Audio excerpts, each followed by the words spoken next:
Information technology, the internet, and to order. I want to thank the Senate and to welcome all the in-person and virtual participants today.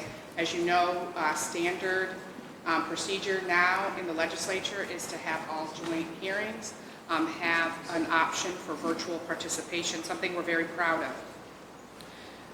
Today's a really big day for this committee, a day that we've been preparing for since February. So far in the United States, thank you. So far in the United States, amid the lack of comprehensive data privacy laws being passed at the federal level, 13 states have passed or are close to passing comprehensive data privacy laws. I really believe that in Massachusetts, without passage of a data privacy law, we are putting our residents in quite a bit of danger. They already are in danger because these laws have not been passed yet here in the Commonwealth. And we want to make sure that this legislation that we pass in Massachusetts includes frameworks and best practices that enshrines our values, our underlying governance structures, and our tradition of protecting consumers in the context of their legitimate business dealings. We appreciate the input that we have gotten really throughout this entire year from relevant stakeholders, and we look forward to everyone's continued engagement on these issues, both during this hearing and in the weeks to follow as we really dig in to finalize this legislation. I'm going to take a moment to introduce the House members of the committee. Here with us today is Vice Chair Jim Hawkins, and to my right here is Representative Jeff Turco. Also, we have Representative Adrian Ramos, Representative Margaret Scarsdale, Representative Danilo Sena, Representative Rita Mendez, Representative Joan Moschino, Representative Christopher Flanagan, Representative Mark Lombardo, our ranking minority member, and Representative Nick Boldiga.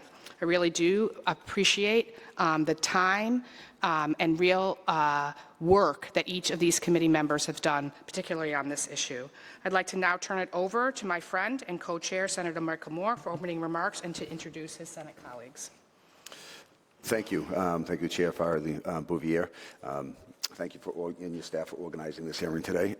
Today we are here to have an opportunity to hear testimony related to data privacy, one of the most important topics before the committee this session.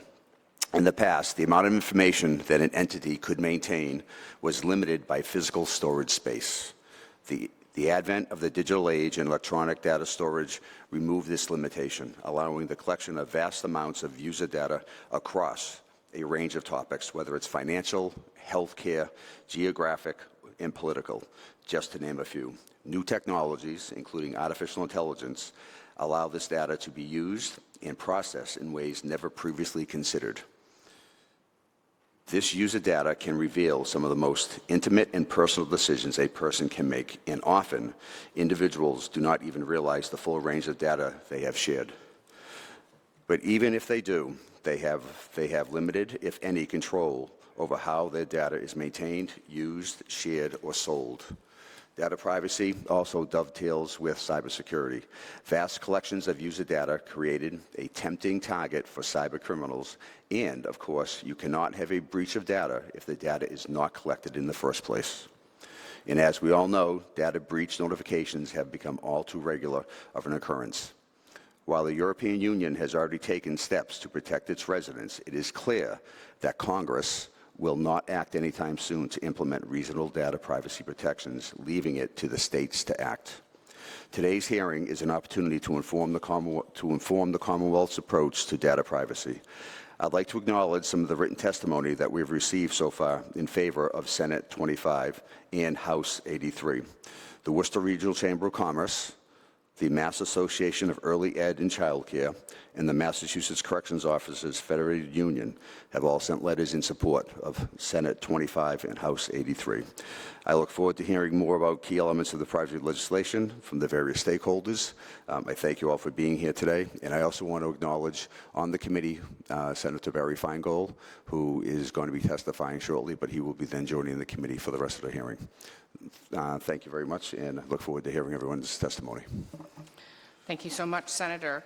We're going to go ahead and start with testimony, and we're going to start with Representative Dan Carey on H60.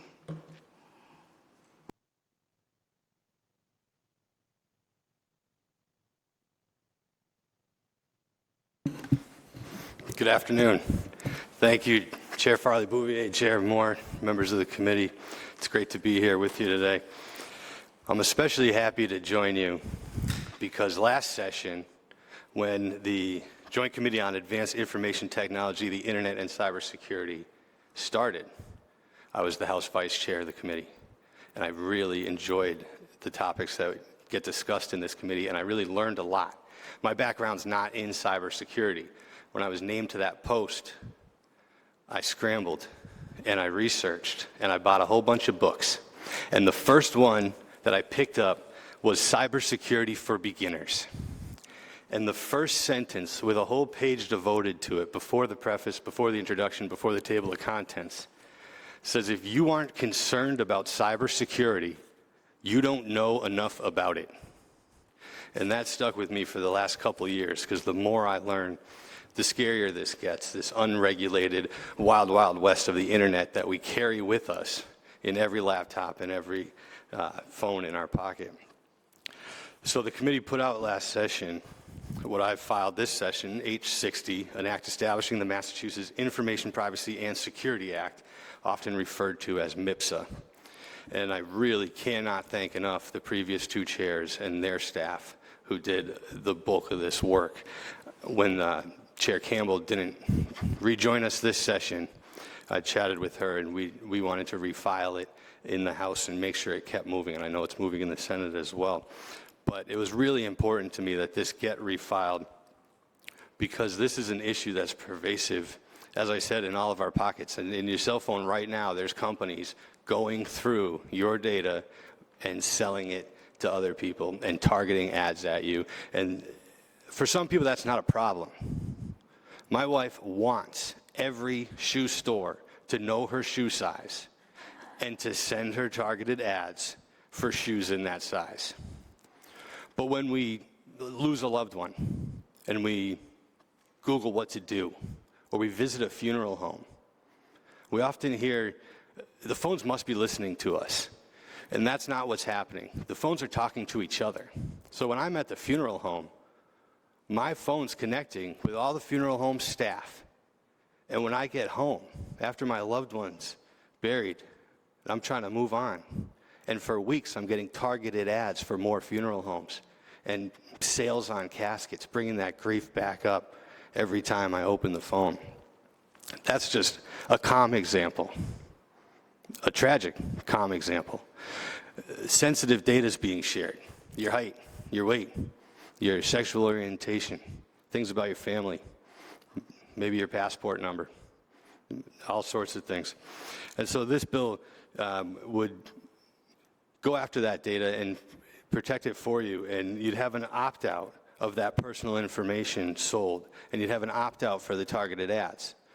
So my wife doesn't have to opt out. She can get the shoe ads, but I can opt out, and I can protect my family and keep this data private. There's a lot in this bill, parts from Virginia, from California, from Connecticut. I was really hoping we'd be one of the first 5 states to enact this bill. Now, hopefully we can get into the top 15, top 20, as you heard, with 13 states having these types of bills passed. This bill draws on the European law that was mentioned, the General Data Protection Regulation, as well as the American Data Privacy and Protection Act, which we know, regardless of the speaker fight, before that started, Washington, D.C. is not doing anything on this. The biggest opposition I hear the most regularly, 50 different data protection laws in 50 different states. What a mess. And I couldn't agree more. The federal government should be doing this, but they're not, and we must. Good government responds to the needs of the time, and this is the needs of our time. And it's changing rapidly.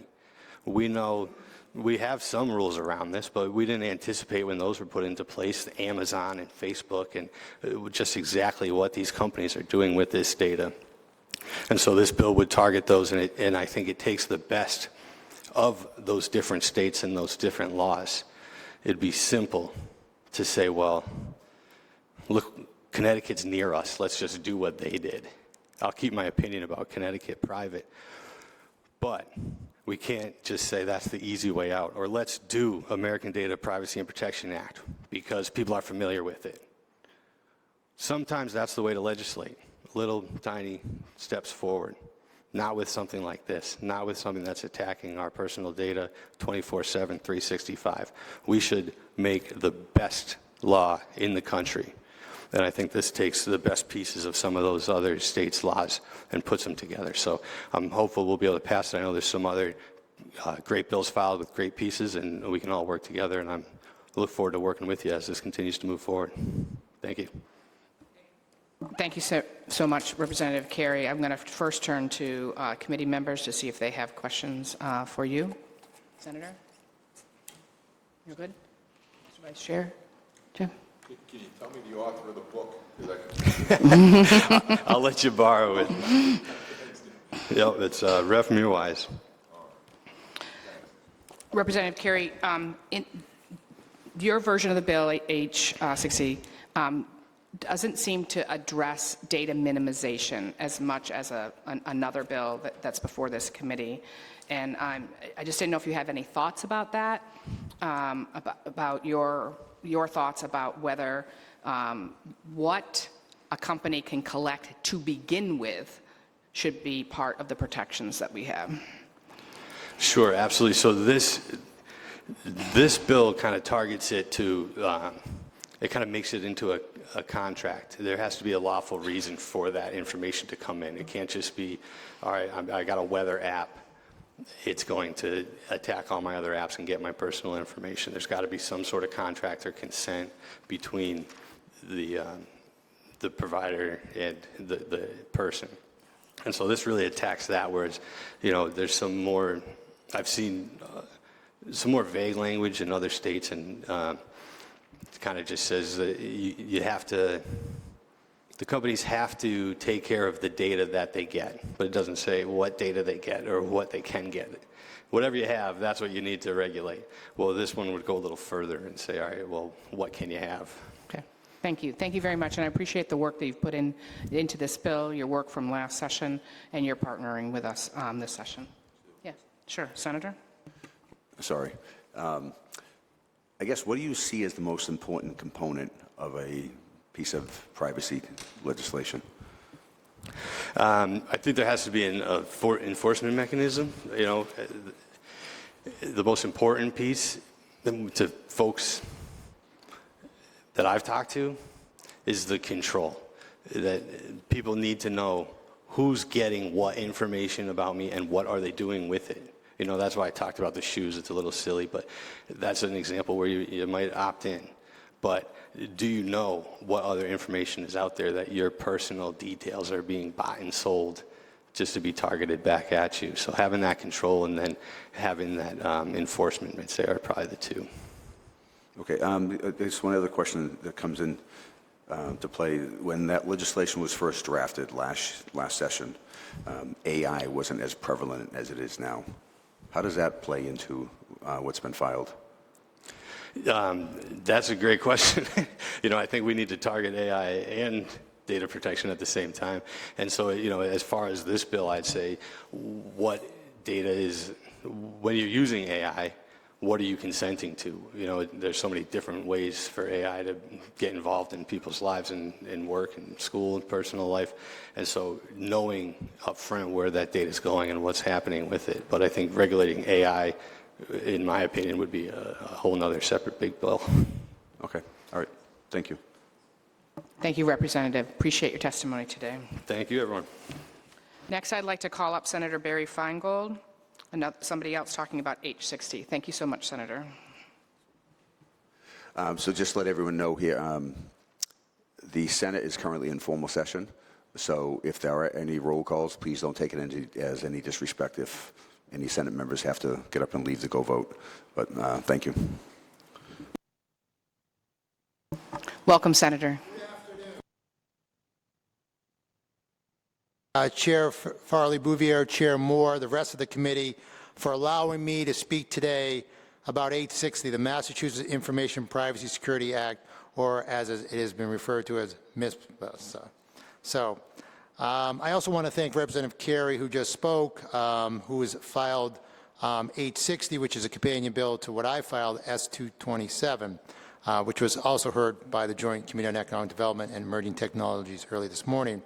It has been a pleasure to work together, and I look forward to continue to do so in the coming months ahead. So the question is, why is data privacy important? So when you go to the Boston Globe's website, there's a little button down at the bottom that says, "Do not sell my personal information." But when you click on that button and you're asked to input your name and you want to opt out of the sale of your information, there's a little caveat. You only get to do this if you're a resident of California. So the Boston Globe gives the people of California, and this is nothing against the Boston Globe, but by law, they have to give the people of California this option, but we here in Massachusetts don't have this option. So I think that is something that we have to correct. And I'll also say, as a father of 2 teenage daughters, it's terrifying that I don't know where their information is going. Parents today teach their kids about internet safety, but without baseline standards for privacy on the internet, their information could be sold anywhere to the highest bidder. Federal laws protect children under 13, but that leaves nothing for our most vulnerable population, our teenagers. That is why MISPA extends these heightened protections up to 16, classifying information on minors as sensitive and requiring an opt-in consent before it can ever be collected. Robust data privacy isn't just about protecting those who know to look for the little "do not sell" button. It's also about protecting everyone, even those who do not know how to protect themselves. And as you mentioned before, it's a great point. 13 other states have already done this. And there is a great argument that the federal government should be the ones who are doing this. But I don't think we can wait around for the federal government to do this. Now, the way we base this bill on, we wanted to have, it's similar to what was done in the European Union. And we adopt their mean-tested underlying frameworks, the GDPR general principles, and the lawful basis for processing. And this is so it's going to work well with other states. And we make sure there's definitions that are going to be similar to other states. We consolidate the requirements of privacy notices in Virginia, Connecticut, California, and Colorado. And like Connecticut, our bill includes a right to revoke consent. And like Vermont and California, we introduce a data broker registry to allow residents who know that their data has an opt-out with one click. Now, what is the difference between this and what some other bills? And why are some people concerned about small businesses? So Capital Coffee across the street probably doesn't process the personal information of more than 100,000 people per year. So they wouldn't have to shoulder the burden of opt-in and opt-out rights. They would still have to abide by baseline standards like minimization and purpose limitation, but without the cost of inducing measures. On the other end of the spectrum, billion-dollar tech companies like TikTok have a much more inherent risk, so they would be bound by all rights guaranteed by MISPA and have to conduct more in-depth risk assessments. And we prioritize interoperability without compromising on protections. If a company is complying with all existing privacy laws, there should be no problem complying here. We've seen what has worked and what hasn't in Europe and California. And with effective dates this year or later, it is yet too early to tell what challenges we'll face with the other 12 states. But our bill represents what would be the most robust data privacy law in the country, while still being practical to implement. And while we learn from the Dobbs decision, the EU and other states and industry, we have still raised the bar for protection by adding first-in-the-nation regulations on targeted first-party advertising. As with all good policy, the devil's in the details. But it's not only about details here. It's about protecting our kids, our seniors, who may not understand the importance of keeping your personal information safe or may not know how to do so. It's about setting the guardrails for companies that profit off knowing things about you, whether you want them to know it or not. It's about ensuring that someone in Massachusetts has at least the same rights as someone in California or Connecticut or Europe when they access the same sites and services. With that, I respectfully encourage the committee to once again report the bill out favorably, and we look forward to continuing to partner with you. Thank you. And if I could just, if I may, just address what Chair Moore said. I think the real problem with AI is you're going to see rapid phishing attacks. Everything's going to be on steroids. And I think that's even more of a reason why we have to have privacy, because so much of our information can be quickly sold and used. And if we think we're getting a lot of ads now, wait till AI is in full go. And I think that is a reason why, if anything, that we need to pass this bill. Thank you, Senator. Really, really appreciate it. Sure. I'm first going to turn to my committee members. Sure. So, Mr. Chairman, questions for the Senator? I guess with the issue of consistency, where we don't want to have 50 states having 50 Yeah. different rules, you mentioned some Yeah. consistency within your bill and some of the other states, but would that really provide the consistency that everyone's really looking for? Yeah, I mean, in a perfect world, we'd all adopt a lot from the AD-PPA model.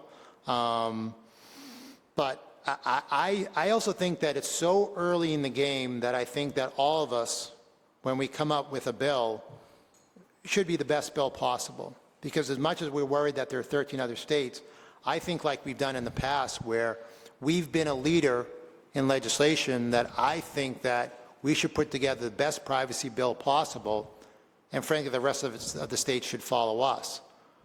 And ultimately, I hope that whatever we do here, maybe ultimately is what the federal government is going to adopt. Now, the debate is, will we ultimately be preempted when the federal government, if they ever come around to it? I think that's unsettled territory right now. But I just don't think we can assume that one way or the other. So I would just hope that we can put together the best bill possible. I think we've taken a lot of the best ideas from the other states, and I'm hopeful that at the end of the day, what we all come up with will be something that could be a model for the rest of the country. Okay, would you be willing to comment, I guess, on what some of the worst things were in some of the other states? Well, I guess what I'd rather say is I think in our bill we have a very fair balance when it comes to right of action. I am concerned about that. I think it has to be something that gives companies the right to cure, but at the same time there is some teeth to it. I think I'm concerned that some of the other states lack that. So I do think that we've crafted a good balance, and without disparaging some of the other states, I think we've found kind of an equilibrium, when it comes to an area like that. Okay, all right, thank you. Thank you. Mr. Vice Chair, you good? Mr. Trucco? If I could, two questions. First, Sure. thank you for your Sure. leadership on this bill. Sure. As Dan said, I'm learning, this is a crash course for me. Yeah. But two questions. You referred to Capital Coffee wouldn't be Right. affected. So just out of curiosity, Amazon, a lot of mom and pop shops Yeah. sell through the Amazon Yeah. portal. It's not Amazon. Did they get wrapped up in this? No, I mean, it's really going to be the larger companies that are going to have to deal with this, and less. But everyone in their own right has to worry about privacy, but it's really the larger companies that are going to have to really deal with this. All right, and the second thing on information privacy is, will this cut, and this is sort of a pet peeve of mine, because, you go out, you go to your local pharmacy, you get your COVID shot. Yep. And they make you sign a form that says, we're going to share this information with DPH. I crossed it out and said, you do not have the right to share my information with anyone. It's none of their Right. business. And all of a sudden, I go to my doctor a month later, and it shows up on my medical chart that I got the shot. And frankly, I think it's a violation of my privacy that, so will Well, this bill protect me? I think HIPAA will rule the day on this, so I think that will determine when it comes to your health care. I think that's going to determine a lot of what can and can't be, so. Right. Right. Right. To them. So I'm just curious if healthcare stuff would be covered. Yeah, I mean, Healthcare I believe data. if it's not under HIPAA, then I think it would be covered, so. Good, thank you very much. Thank you very much. And just to follow up on that, I am I'm more worried, quite frankly, if the pharmacy is sharing with other entities that are Right. going to sell my data about whether I got a COVID shot or I didn't get a COVID shot than DPH. That's something that Right. would be in this bill. So that's just a comment. You said some very important things that I just want to allow you to expound on. Being able to opt out with one click. Yeah. And I'm in agreement with you, but I'd like you to expound on why that's so important. Well, I think that a lot of times people want the opportunity that they have the opportunity instead of having to click 1, 2, 3, 4, that they can just have one click and be done. So I just think Or to even know you can. Exactly. And I think Right. it's really an information thing that I think if people have the option, they would. And I think there's going to be a lot of people that will push back on that, but I do think people should have the right to do that. I thank you. And then the other thing I think it's important for us to get out into public is the difference between the first-party ads and the third-party ads, and why that's so important. Can you just talk a little bit about that? Yeah, so I think a lot has to do with controller and processor, and I think it's really important that sometimes you don't know who's following you, who's ultimately getting your information. So I just think that a lot of times people just don't understand that, and ultimately who's selling your information. So I think that's just something that people need to understand the difference. So. Thank you very much. Appreciate your partnership on this, Sure. and we hope that we can be working very closely together in Absolutely. the coming weeks as we get this work done. Thank you. Appreciate it. Thank you for your time. As the senator is leaving, we are going to be calling up a panel of Representative Andy Vargas, and online he'll be joined by Representative Dave Rogers to talk about H83.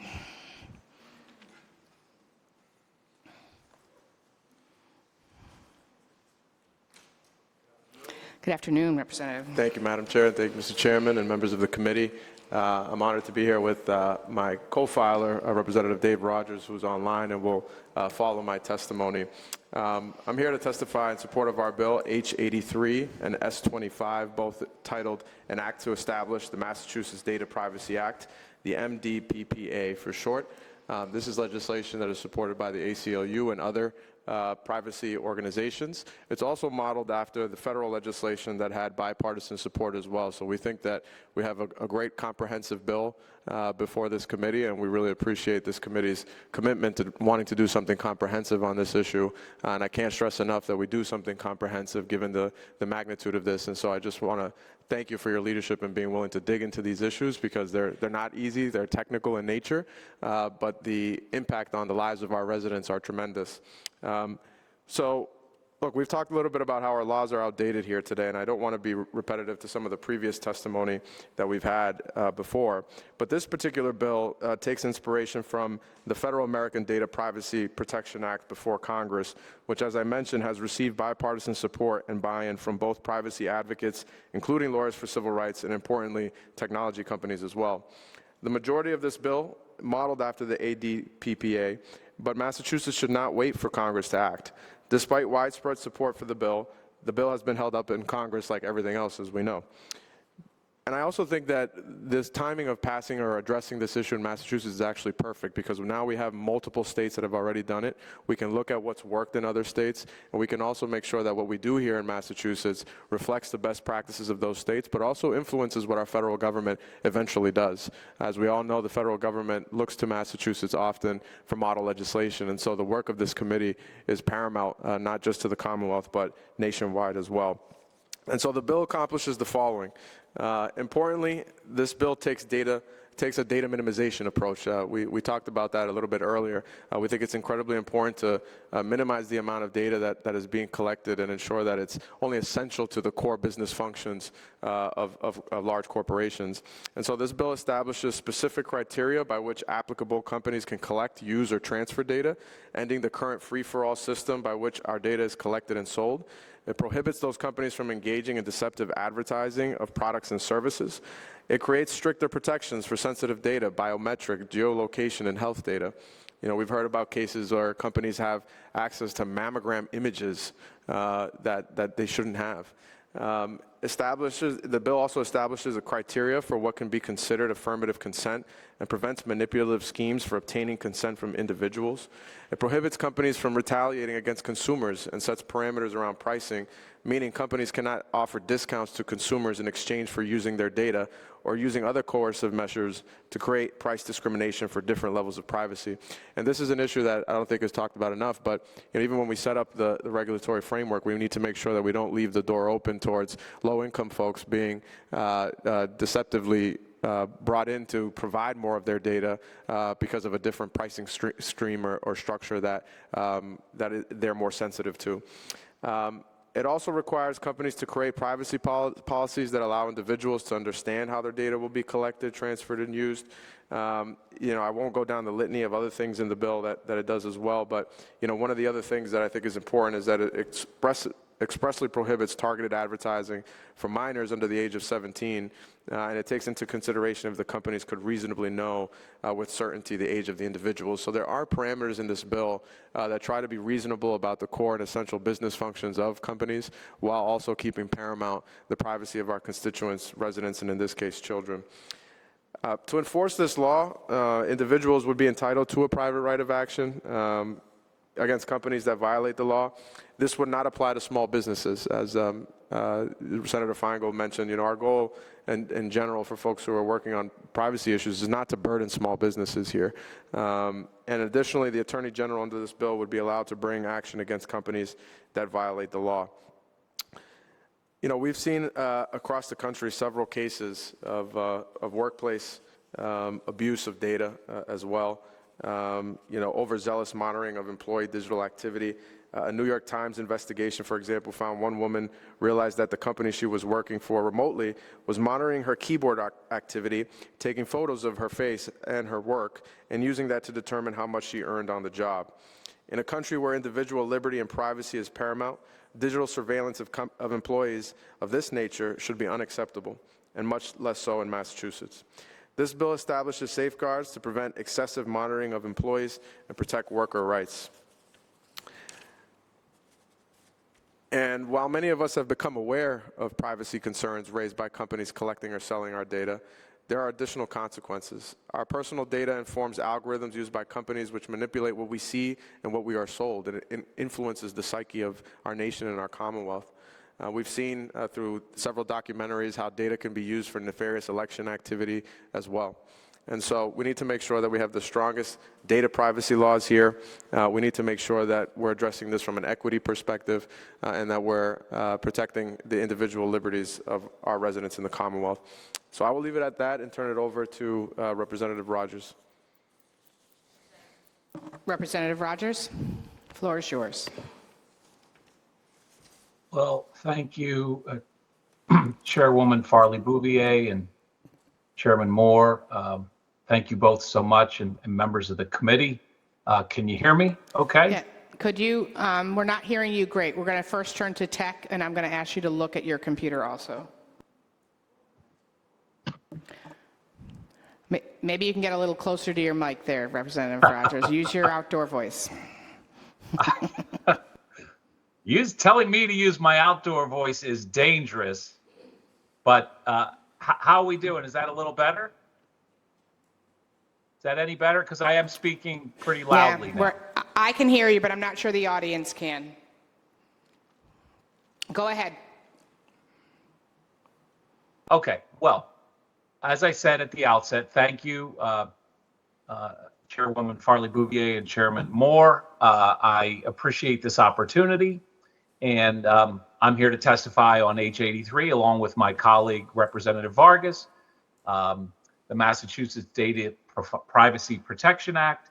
And frankly, the testimony you've received so far has been so articulate and so well said, I don't need to really go on at great length. I think Representative Vargas was just outstanding in articulating the points in the legislation and why it's so important. So both the substance of the proposed law and why it's so important.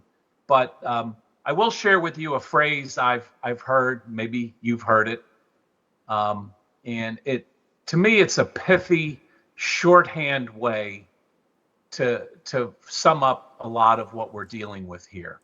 And it's this phrase: you don't search Google, Google searches you.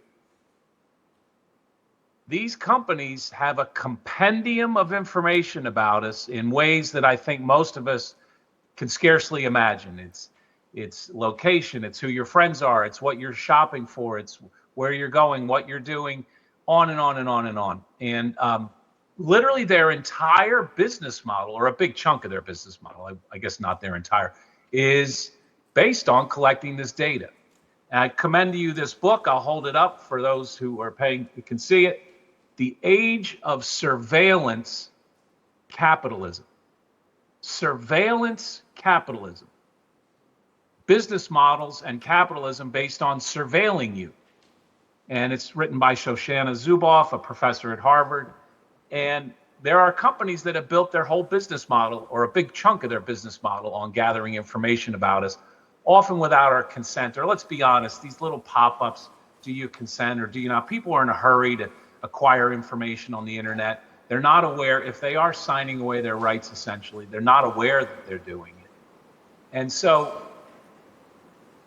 we are obligated to put up some sensible guardrails, sensible rules of the road of how this data is managed and protecting consumers.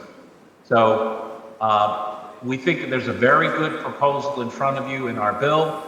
It's not the first time it's been introduced, so it's had some time to mature and be carefully considered. As you've heard, other states have acted, so we don't have to go first. And we can learn from what other states have done and craft a sensible outcome here. I'm sure, obviously, these big companies have professional advocates who will be coming to talk to you, and they'll have some pushback to strike a balance. And fine, that's the compromise of legislation. But we ought to do something. We really ought to do something. So I guess that's my message for the committee.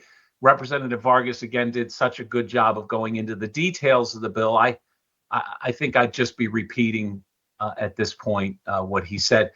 So I won't do that.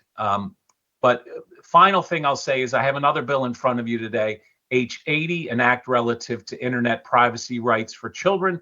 That's modeled after California law. The Eraser Bill aims to protect privacy rights for children by allowing them to wipe their internet and social media contents upon request. It would also restrict certain product advertising and marketing on sites or platforms that are primarily targeted to minors. So thanks for listening. I really appreciate your work on this. And by the way, I also want to thank both Chairwoman Farley Bouvier and Chairman Moore. Both of you made really excellent statements at the outset about the importance of this topic. So thanks for your leadership. Thank you. I thank both my colleagues for the work on this bill. And first, I'll turn it over to my colleagues on the panel to see if they have further questions for you. Senator Moore. Thank you. And again, thank to both of you for putting this legislation forward. I guess with the topic of consistency is going to be coming up, does this correspond to any of the other 13 states? Well, there are some elements that are similar. I think we heard about from previous testimony that there are things that we can and should do better here in Massachusetts than in other states. What it mostly tracks closely is the federal legislation that had been worked on for a long time in committee and had bipartisan support. So we tried to track that as closely as possible, not just from a best practices perspective, but also to set up Massachusetts companies with a head start to comply with what the feds hopefully eventually do once they can get their act together in Congress. Okay. What do you think the most important components of the legislation are? Is it private right to action? Is it? Well, I think the most important piece of it is making sure that these companies have a very clear mandate to protect data, number one, to minimize the collection of that data so that there's not this wide open door on what types of data you can collect and what you can do with that data. Around the private right of action, I think the goal of the legislation, and I think the folks that are advocating for data privacy, is to ensure that there's some teeth to be able to remedy when the law is broken, right? And so the goal is to get there, and we'd love to continue the conversation to figure out how we can get to that goal of making sure that there is enough there to hold companies accountable that are egregious and violate the law. Thank you. Senator, I would add to that, I thought that was an excellent answer. I would add that I concur with what Representative Vargas said. And I think the heart of the bill gets to how data can be used. Can it be sold to third parties? We think no. It prevents the bill of retaliation against users for exercising their privacy rights, provides individuals the rights of data access to correct or delete data that's inaccurate. It also, in addition to a private right of action, empowers the Attorney General's office. And it has a variety of other measures in it. So it's a pretty comprehensive bill. I would say, I attended a legislative conference on this topic, and I'm sure you know this. I'm sure you'll figure it out. I mean, private right of action is, some states have done it, some haven't. That's a biggie.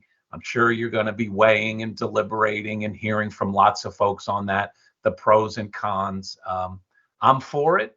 I think if you look at lots of consumer protection legislation, what often gives it teeth, as Senator Feingold said, is that folks, regular individuals, can, if certain violations occur, can have a redress of grievances, have a right of action.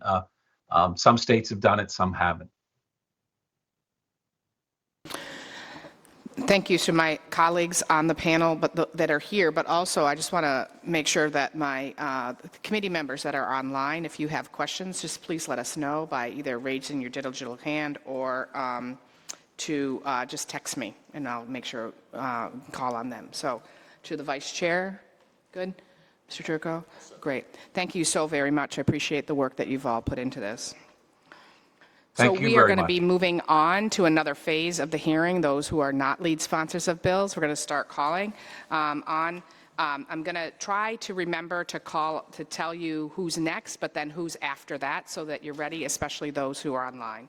So we are going to first hear from Claire Tuluni. After that, we're going to go virtual to Luke Dillon, and then to Chris Gilrain.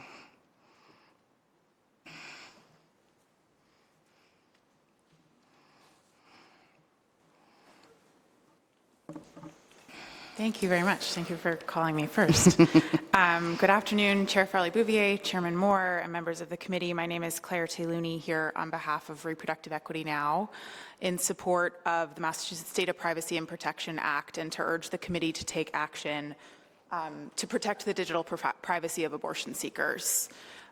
It's not a typical day for me as an abortion access advocate to be here testifying in front of the Advanced IT and Cybersecurity Committee. But the interconnected healthcare, economic, privacy, and human rights crisis that we're seeing caused by Dobbs has really required Reproductive Equity Now to wear many cross-disciplinary hats. So we are exceptionally grateful to the legislature for its unequivocal commitment recently to protecting and defending abortion access with the passage of both the Roe Act and an act expanding protections for reproductive and gender-affirming care.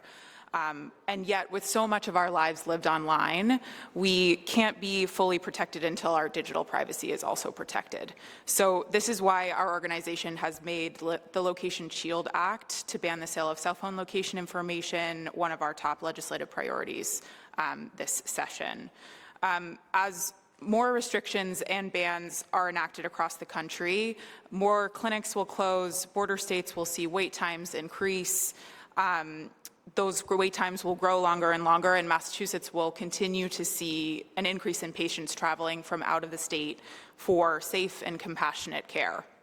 And as abortion extremists, anti-abortion extremists develop more proposals to criminalize what they call abortion trafficking, it is imperative that the legislature take action to further safeguard our Commonwealth as a beacon of access.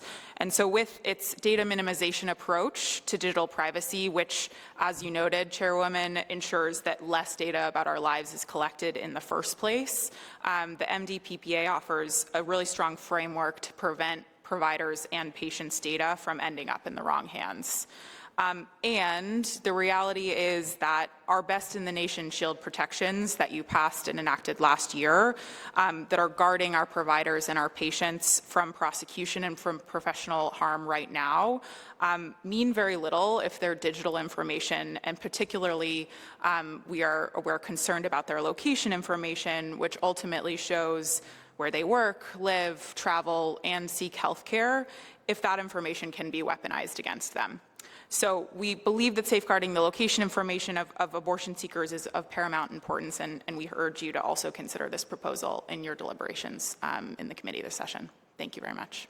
Thank you. Thank you for your work, and thank you for your testimony today and really showing how this really crosses all parts of our lives. I'll turn to the members of the committee, those both online and those here, starting with Senator Moore. Thank you. I guess my question is, why wouldn't HIPAA already restrict some of the accumulation of this data? HIPAA covers, of course, health information that is between a patient and a provider. The cell phone location information that data brokers are able to purchase that is tracked in every cell phone, every cell phone that is able to easily be re-identified to show where individuals are going to sleep at night, where they're going to work during the day. That's not a piece of health information that's protected by HIPAA. Okay. That's more, it's location services. Okay. All right. Thank you. Good. Vice Chair, good. Mr. Turco? Okay. Anybody online? Committee members online? Terrific. Thank you very much for your Thank you. testimony. We are now going to go online and to hear from Luke Dillon, followed by Chris Gilrain, and then Robert Okanowski. Mr. Dillon. Thank you, Madam Chairwoman, Mr. Chairman, committee members, and staff. My name is Luke Dillon. I'm the president of the Life Insurance Association of Massachusetts, a trade association representing 22 leading life, disability, income, and long-term care insurers licensed to do business in Massachusetts. With me this morning is this afternoon is Glenn Daly, Chief Privacy Officer of the United States for John Hancock. We will be submitting detailed written testimony, but I wanted to say a few brief words in opposition to Senate 25, House 83, and House 60. As you may know, the life insurance industry has long been a cornerstone of the Massachusetts economy, providing jobs, investments, and most importantly, income security to Massachusetts families. Our members have been doing business in the Commonwealth for quite some time. Mass Mutual was founded in 1851, John Hancock 1861, Boston Mutual 1898, to name a few. Insurers have ably managed consumer-sensitive medical and financial data for well over a century. And I think it's important to distinguish the financial services in the life industry from other industries, particularly the other unregulated industries, which these bills seek to address. The life industry is already highly regulated, subject to a complex and comprehensive federal and state regulatory framework governing their collection, use, storage, and disclosure of personal information. At this time, I'd like to turn it over to Glenn Daly, who can give some more detailed testimony. But before I do, I would like to thank both chairs for the opportunity to speak here today, but also outside of this hearing, that you both were welcoming to hear some of the other issues of concern. So with that, I'll turn it over to Glenn. Mr. Daly? Madam Chair, Mr. Chair, thank you, Luke, members of the committee. As Luke had indicated, unlike some of the other entities and companies that were mentioned here in the committee today, life insurers and financial services companies are different. We're not special. Again, we agree with the principles that the committee members and the representatives and the senators have espoused, but it is different because of a complex array of overlapping and highly prescriptive laws and regulations and best practices that are already required to comply with. So if you're proposing new rules such as those in front of the committee today, the question is, well, what's different? If you've done it for others, why can't you do it for this? It's duplicative, conflicting, and is going to cause friction and confusion. Hearing today that wanting best in class and to emulate the Europe, I think that's great. As a resident of the Commonwealth, I support that. And like Senator Feingold, I have 2 teenagers and I worry about them. But even in Europe, as they deliberated the GDPR up until 2018 when it was enacted, they worked with industries recognizing that not all apples are the same. And specific to the business of insurance, there was a public policy question trying to balance the need of insurers, reinsurers, and those who sell and offer these products with public policy, as Luke had said, being there to pay and protect people's incomes, particularly when people die, they get unhealthy or have property issues. So in looking at the bills in front of us, particularly Senate Bill 25, the ADPPA ran into some challenges, again, even amongst party members, because of just stark differences of opinion. We do believe that elements of this are already reflected in federal laws that have already been passed. The Fair Credit Reporting Act almost 40 years ago, the Greenleach-Bliley and its state equivalents, HIPAA, which is referred to today, sectoral rules and regulations by the SEC and FINRA all go into the mix here. So it's not by coincidence that 12 other states have given a full entity level exemption to financial services companies and insurers in particular. We urge the committee, it's not a trend, it's a critical need.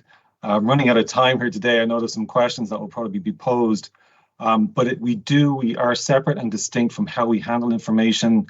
We're not in the business of selling information. We're here to protect people's financial futures, not just a year from now with certain types of insurance, but decades into the future for them and their families and beneficiaries. And it's a very, very important distinction compared to some of the other commercial entities that you legitimately are concerned about and do want to rein in. Thank you. Thank you both. I'm going to turn it over to the committee, see if they have any questions for you. Senator? Good. Members of the committee? Okay, I do have a few questions, and perhaps Glenn will be the one that answers them, but I'm happy to take the answers from either one of you. In these discussions that we've had, the difference between having an entity level, right, exemption, because you're highly regulated, but what about the data you collect? Because it seems to me that not all the data you collect is covered under the highly regulated work, for example, under the federal regulations. And so why don't you give me some examples of what is highly regulated and what doesn't fall under those regulations that you might have on people? Yeah, I'll certainly answer that. These laws, these existing laws that I referred to are built on, I don't think you can hear me correctly, privacy principles. So pretty much in essence, all of the operations of banks, insurance companies, reinsurers, and the brokerage community operate under these principles. We have compliance and ethics programs which balance our need to do business versus the reputation and trust that we want, never mind have to maintain. So we're subject to federal oversight, state insurance commissioner oversight, SEC and FINRA oversight. A lot of the data, Madam Chair, is already protected by those laws. How we use it is protected by those laws. The transparency and disclosure requirements are already required by those laws. But what we see in these bills are different flavors, different requirements.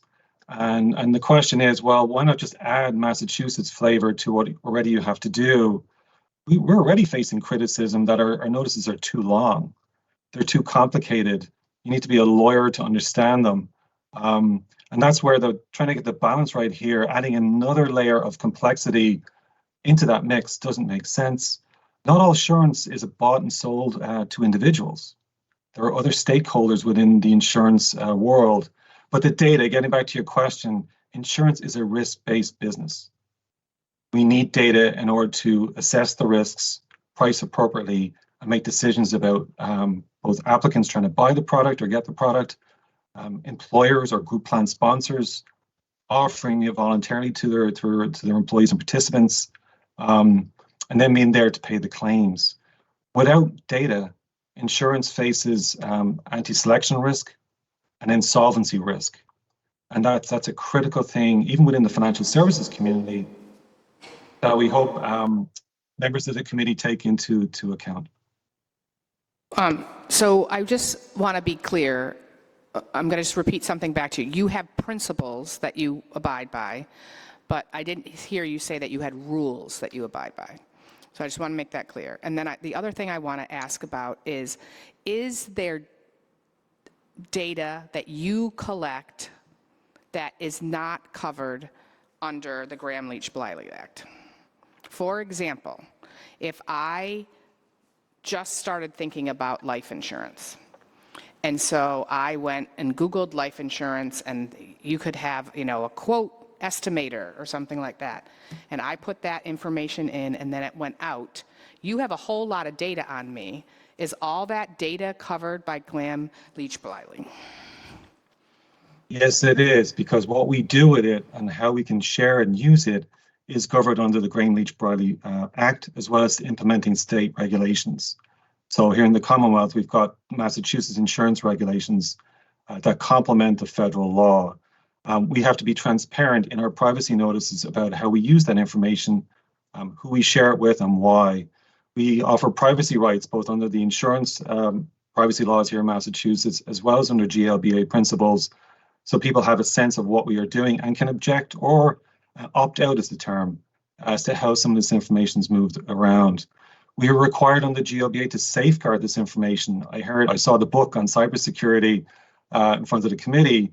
We are compelled to safeguard this information, both maintained by ourselves and also our ecosystem, our third-party service providers. Individually, large insurance companies and financial services spend millions of dollars annually on cybersecurity. So collectively, that spawns. So this is why the financial services community, and insurance in particular, is very different than some of the retail and tech examples that we heard committee members and bill sponsors espouse today.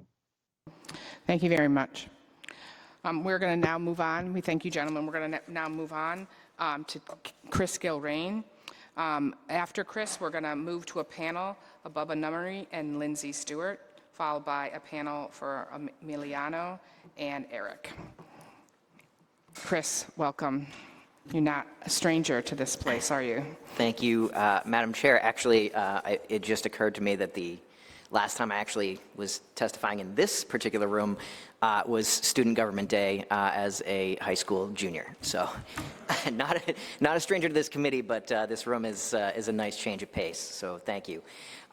Chris Gilrain, I represent TechNet in the Northeast. TechNet is an industry association comprised of over 100 businesses throughout the innovation ecosystem. I'm going to focus my remarks on H60, also known as MIPSA, because TechNet believes that a strong, comprehensive data privacy law that includes heightened protections for sensitive data like biometrics and the data from children, and would therefore obviate the need for those more sectoral bills. As discussed, 13 states have passed data privacy laws. 12 of them are based in large part on legislation that was filed in Washington state. It was informed by the experience in California, which essentially was a rushed legislative process intended to head off a ballot campaign, kicking off dozens of rulemaking proceedings that yielded yet another ballot campaign and more rulemaking proceedings, cost about $55 billion in upfront compliance costs for businesses. The Washington state model that informed the other 12 states that followed was an alternative that enumerated in statute a set of clear and actionable consumer rights and controller responsibilities. Under the law, consumers have the right to know what information is being collected, to opt out of the sale of that information, and to have that information corrected, deleted, or transferred to the platform of their choice. Companies have the obligation to limit the amount of data collected in the first place, to safeguard that data with proper cybersecurity measures, to provide detailed privacy notices, and to seek opt-in consent for processing sensitive information or data from children. The model is also intended to be sustainable over time. When Connecticut saw what it perceived as a gap in coverage, they were able, after a stakeholder process, to easily amend their definition of sensitive data to include specifically consumer health data and safeguard that under those protections. Thus, we would ask the committee to consider amendments to H60 that would align the Commonwealth with these other post-California state laws. and move forward with a state data privacy statute that is comprehensive, actionable, and interoperable with other state models. And interoperability is key. The internet, as we know, is a borderless ecosystem, and in the absence of a single federal law, it is incumbent upon the states that do move ahead with their own laws that they align key definitions and provisions with peer states. Compliance with any data privacy regime, regardless of how well drafted, is expensive. But building a custom compliance infrastructure to account for provisions that are out of step with the rest of the nation is exponentially more so. It also increases the likelihood that some businesses would fall out of compliance, not out of malicious intent, but confusion, and a private right of action, as is included currently in some of the bills before you. The legal liability could be ruinous for Massachusetts businesses. I recognize I'm out of time, and welcome to take questions. Sure, thank you. Appreciate your testimony. I'm going to turn first to the committee members. Senator? Thank you. I seen you, Chris. I guess my question is, what's your opinion of Senate 25 and House 83? Yeah, thank you for the question. So we prefer the model that is passed in red states and blue states a dozen times. The model that is S25 and H83 is based on a draft of a federal privacy law. We are concerned that it leans more toward an opt-in infrastructure, which Representative Rogers accurately pointed out. You know, if consumers are just inundated with requests to opt in, you're going to click through and miss something when it is an opt-in for an actual sensitive use of your data. There are also concerns with the private right of action that's included as well, as we discussed. Too strong, too weak? I wouldn't use the term strong or weak. I think it's out of step. It's a model that has not been passed in any other state. It would be an outlier, which raises issues of competitiveness for Massachusetts businesses that have to comply with something that is so wildly different from our peer states. And again, we've seen in data privacy laws, it's complex, and a private right of action can, when attached to something that is that complex, and in the case of this model that isn't tested in any other states, we don't have the compliance infrastructure, so we worry that companies would be out of compliance from the get-go and face really significant legal consequences, as we've seen in places like Illinois. Okay. Well, I guess what have we seen in Illinois? Illinois passed the Biometrics Information Privacy Act. It was a sectoral bill passed in 2008, kind of prior to all of the comprehensive data privacy laws that we've seen. It includes a unlimited private right of action, and we've seen it be wielded as a cudgel by plaintiffs' bar to extract settlements from companies for alleged violations of a very complicated law with a very broad definition of biometric information. It essentially leverages the really expensive cost of discovery to force businesses, large and small, to kind of essentially come to the table and settle without really any benefit to the consumer. Okay. All right. Thank you. Thank you. I do have a few questions. What would be your ideal alternative to a private right of action? So TechNet's position on this is our ideal alternative is enforcement via the state's attorney general. Okay. And you're recognizing that within H60 that it's a very limited private right of action, right? Like only is for actual harm that's been done. Absolutely. And so tell me your feeling about that this is like there has been a breach, there has been harm. Yeah, no, and I appreciate the question and the clarification. The issue that we've seen is not necessarily with the language of H60 as it stands. The issue is more the California law had a similar limited private right of action, and the litigation that we saw immediately upon that being effective, a large portion of that was filed not on the actual harms enumerated in the law, but test cases to try and expand the boundaries of that private right of action via the court. Okay, and then, moving to the next thing, but very, very connected, with the AG having the ability to take action, let's talk about rulemaking and the AG ability to, giving the AG ability to make rules to be able to keep up with the ever-changing, very fast-changing landscape that we have. Yeah, absolutely. So, as we've discussed, I think that there is a value to Connecticut's structure in that everything is in statute, right? And we saw that because the model is adaptable, they were able to recognize a gap and act without, trying to pass a brand new law just by tweaking the definition of what they already had. We've seen in California, the rulemakings drag on for a long time and is not necessarily any faster than the legislative process. We have seen, I know that you have an interest in kind of looking forward. And so in some cases, like Colorado, we've seen that the Attorney General was given rulemaking authority over certain segments of things that are not yet settled, like the universal opt-out signal. That is something that is very technical and still does not have adequate answers on a lot of things. So to that extent, I think that we would be supportive of a rulemaking proceeding when you're talking about frontier issues like the universal opt-out. That's very helpful. We appreciate your testimony, Chris. Thank you. So I'm going to ask for a little indulgence. I did make an error last time I spoke to the panels that are upcoming. We are going to take next in line, I've just missed his name, Robert Aukanowski. Bob, if you don't mind. Sorry, I missed your name last time. How are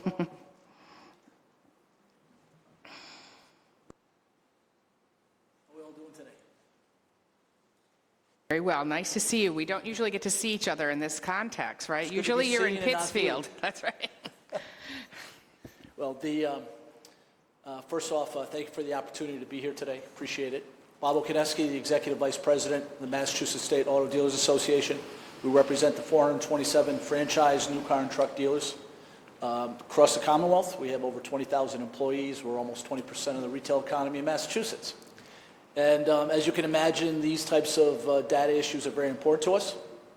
We are very active in collecting personal information, vehicle information, obviously, in the course of trying to comply with the requirements of Graham-Leach-Bliley in terms of everything from identification, doing stuff for the Registry of Motor Vehicles. We have to follow those procedures. We also have to protect those data that we collect under Graham-Leach-Bliley, state regulations, the safeguards rules, et cetera, et cetera. I've submitted written testimony on this, very detailed written testimony on all this. So within the dealership footprint, data collection is very important for us to do our business. At the same time, when you look at the states that are out there passing laws, 12, 13, there's all have a recognition of a Graham-Leach-Bliley entity exemption of sorts, right? There's a recognition that we are in this footprint doing a lot of collection. I don't think that what we do is necessary within the realm of what these bills are trying to address. So we are opposed to House 60 as it's drafted. We've submitted some suggested amendments to get us into the side of maybe being a proponent of protection. We're not in the business of throwing out data to the wind and abusing our possession of the data. Our dealers take data protection very, very seriously. They all have spent money and continue to spend money with vendors who are in the protection business. They've trained dealership staff. They trained the dealers' vendors as well. We have this interrelationship with other vendors that we have to be cognizant of. So it's a very heavily regulated industry. So we would ask some consideration on improving the language in House 60 on the Graham-Leach-Bliley recognition of that. One piece that these bills don't address is what is going to happen with the right to repair law. The voters in November of 20 overwhelmingly passed amendments to our existing right to repair law to deal, especially to deal with the telematics issue and the data that is collected in the vehicles. Now, as I said previously, we do a lot of work with the manufacturers in terms of the vehicle data and personal information data because our customers have to be aware of warranty issues, recall issues, et cetera, et cetera. Now, with the telematics in these vehicles today and in the future, there's a whole realm of information, personal information of the vehicle driver, the vehicle owner that is being collected that outside parties want to monetize. And that's really some of this fight on right to repair. The manufacturers immediately filed lawsuit on those new amendments in November of 20. The trial at the federal court in Boston here ended in July of 21, and the judge has yet to make a decision on that case. So we're all anxious to see where the judge goes on this.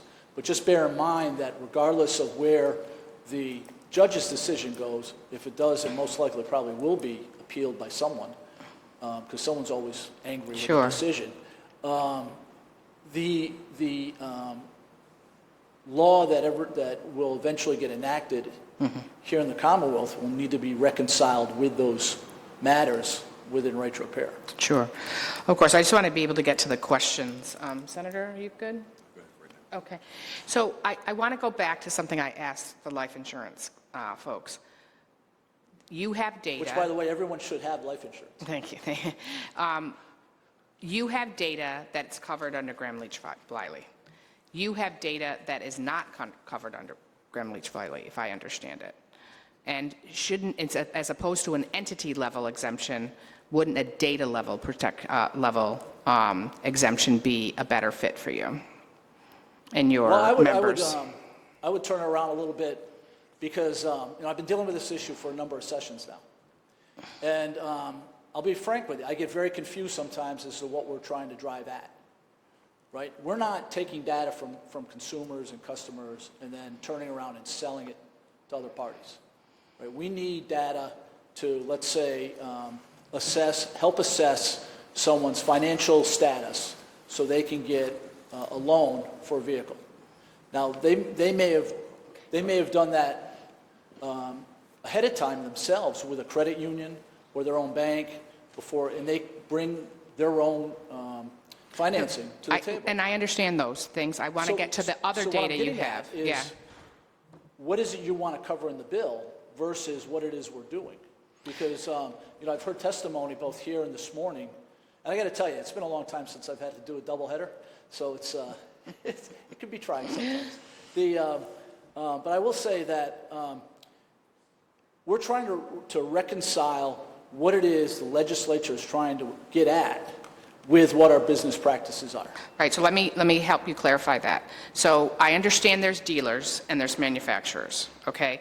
But everybody here, last several months, everyone's talking about what your phone has on you, your computer has on you, what your smart devices have on you. Our cars have more data about us than any of those other devices. And that's not on us. But what information do you have that you share? And what I'm hoping is you understand that, and you understand that we understand it, and that you join us in saying that the manufacturers should not be collecting genetic data on their drivers, should not be collecting such personal information as sexual orientation of their drivers, right? And that you help us to stand against them, to say this is not okay, and what they do with that data is a real big problem. And you're the guy here that's about cars, and so you're the guy that got these questions.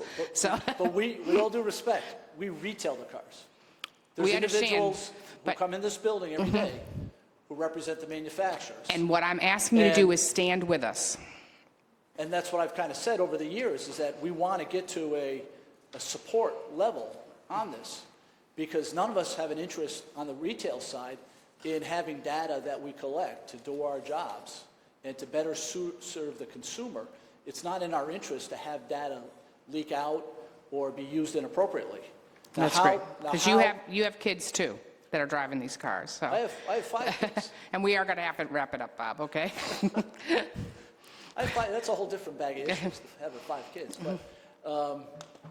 But you know, I asked the question earlier about what is it you're trying to drive at, because like none of my kids have had a cell phone until they were in freshman in high school, right? So they're not dealing with all this craziness, prepubescent craziness that's out there.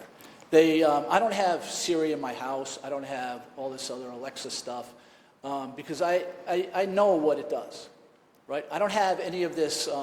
I try to restrict my personal phone, my computers as much as possible, because I know what's going on out there.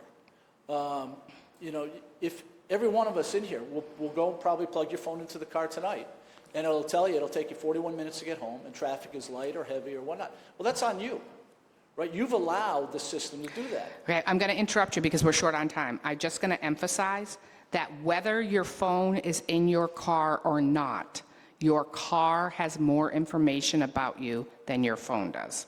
So I'm going to leave it with that. I want it to be very, very clear that when it comes to data protection, our automobiles are central into this, whether your phone is in it or not. And I am sorry, but I'm going to have to wrap it up with you, okay? If I may, I would just want to say that that's not data that we're using. Well, that's what I'm trying to get with you, that it's a data But you protection. need to talk to, like, No, it's a representatives of data. manufacturers. It's a data entity issue, not an entity issue. Data exemption rather than an entity issue. And I'm sorry, I do need to move on to the next panel. I thank you for the time. But I Okay. respectfully disagree on that because, you know, we are That's what we're heavily here covered for. by GLB and all. Okay, Thank you. Thank you. Thank you. We're going to move on to the panels now. If we could have Bubba Nunnery and Lindsay Stewart from Zoom Info join us. Hi, and I'd like to apologize at the onset. Bubba Nunnery had an emergency and was unable to join, so apologies. Thank you. Before we get started. Well, Chair Morrissey stepped out, Chair Farley Bouvier and members of the committee, thank you so much for the opportunity to testify. And I'd also like to take a second. We've met with many of your offices and some of you individually, and I just appreciate staff time and everyone's. This has been a very thoughtful process, so just wanted to take a moment to say that. My name is Lindsay Stewart, and I'm the Director of Government and Regulatory Affairs at Zoom Info. For reference, Zoom Info provides business information and intelligence to companies who operate in the business-to-business space. The data we provide includes company information about companies and professionals. Our customers use this data to market their respective products and services to other businesses. There are over 1,600 large, small, and medium companies in the Commonwealth who are Zoom Info customers, and our largest office is located in Waltham, where we have over 650 people that work there. Just to say, we really support the protection and regulation of consumer privacy rights, and we believe that data sensitivity is real. I think many people here do, but that data regulation should be proportionate to both the type of data being collected and the risk it poses to the consumer. So the purpose of my testimony is to urge that business information, which is non-sensitive in nature and really important for economic efficiency, not be included in data privacy laws intended to protect consumers. So when I say business information, I'm talking about things typically found on a business card, such as company name, position title, phone, and email. This information, again, isn't sensitive, nor is it intended to be private. Tens of millions of professionals routinely share this data through business cards, company websites, email signature lines, and professional networking sites. Additionally, it's indispensable for businesses that deal with other businesses. It's a critical but often unseen part of our economy. We like to give a lot of examples. Something, you know, if I sell corporate training videos, I'm not going to get on Amazon Prime and hope that the director of United Airlines, who's responsible for safety collateral, is just browsing the web or has a targeted ad, right? I need to know who that is, how they take bids, and how to work with them in targeted marketing. I think furthermore that this isn't benefiting consumer information. If you lose a business card, you're not going to panic. The same cannot be said for a loss of Social Security card or other private intimate details of your life. So recognizing these exemptions is really critical. Again, we think this protects consumers without regulating professional information, which would cause a lot of friction in the business-to-business economy. Other governments have noticed this distinction, international governments, and also the 12 states we've talked about since 2021 that have enacted comprehensive privacy legislation all include this exemption. And we just believe that Massachusetts should follow the same common sense, hopefully what has been in the past non-controversial approach. So again, thank you for the opportunity to testify. Really appreciate it. Happy Thank to take any you. questions. Do we have questions from the panel? Senator, you good? Thank you so much for your testimony and your engagement throughout this process. I really do appreciate it. We're going to move to the next panel. We have Emiliano Falcon Morano and Eric Null, and that's going to be followed by another panel of Katrina Fitzgerald, Matt Schwartz, and Haley Hinkle. Hi, welcome. Hi, thank you. Good afternoon.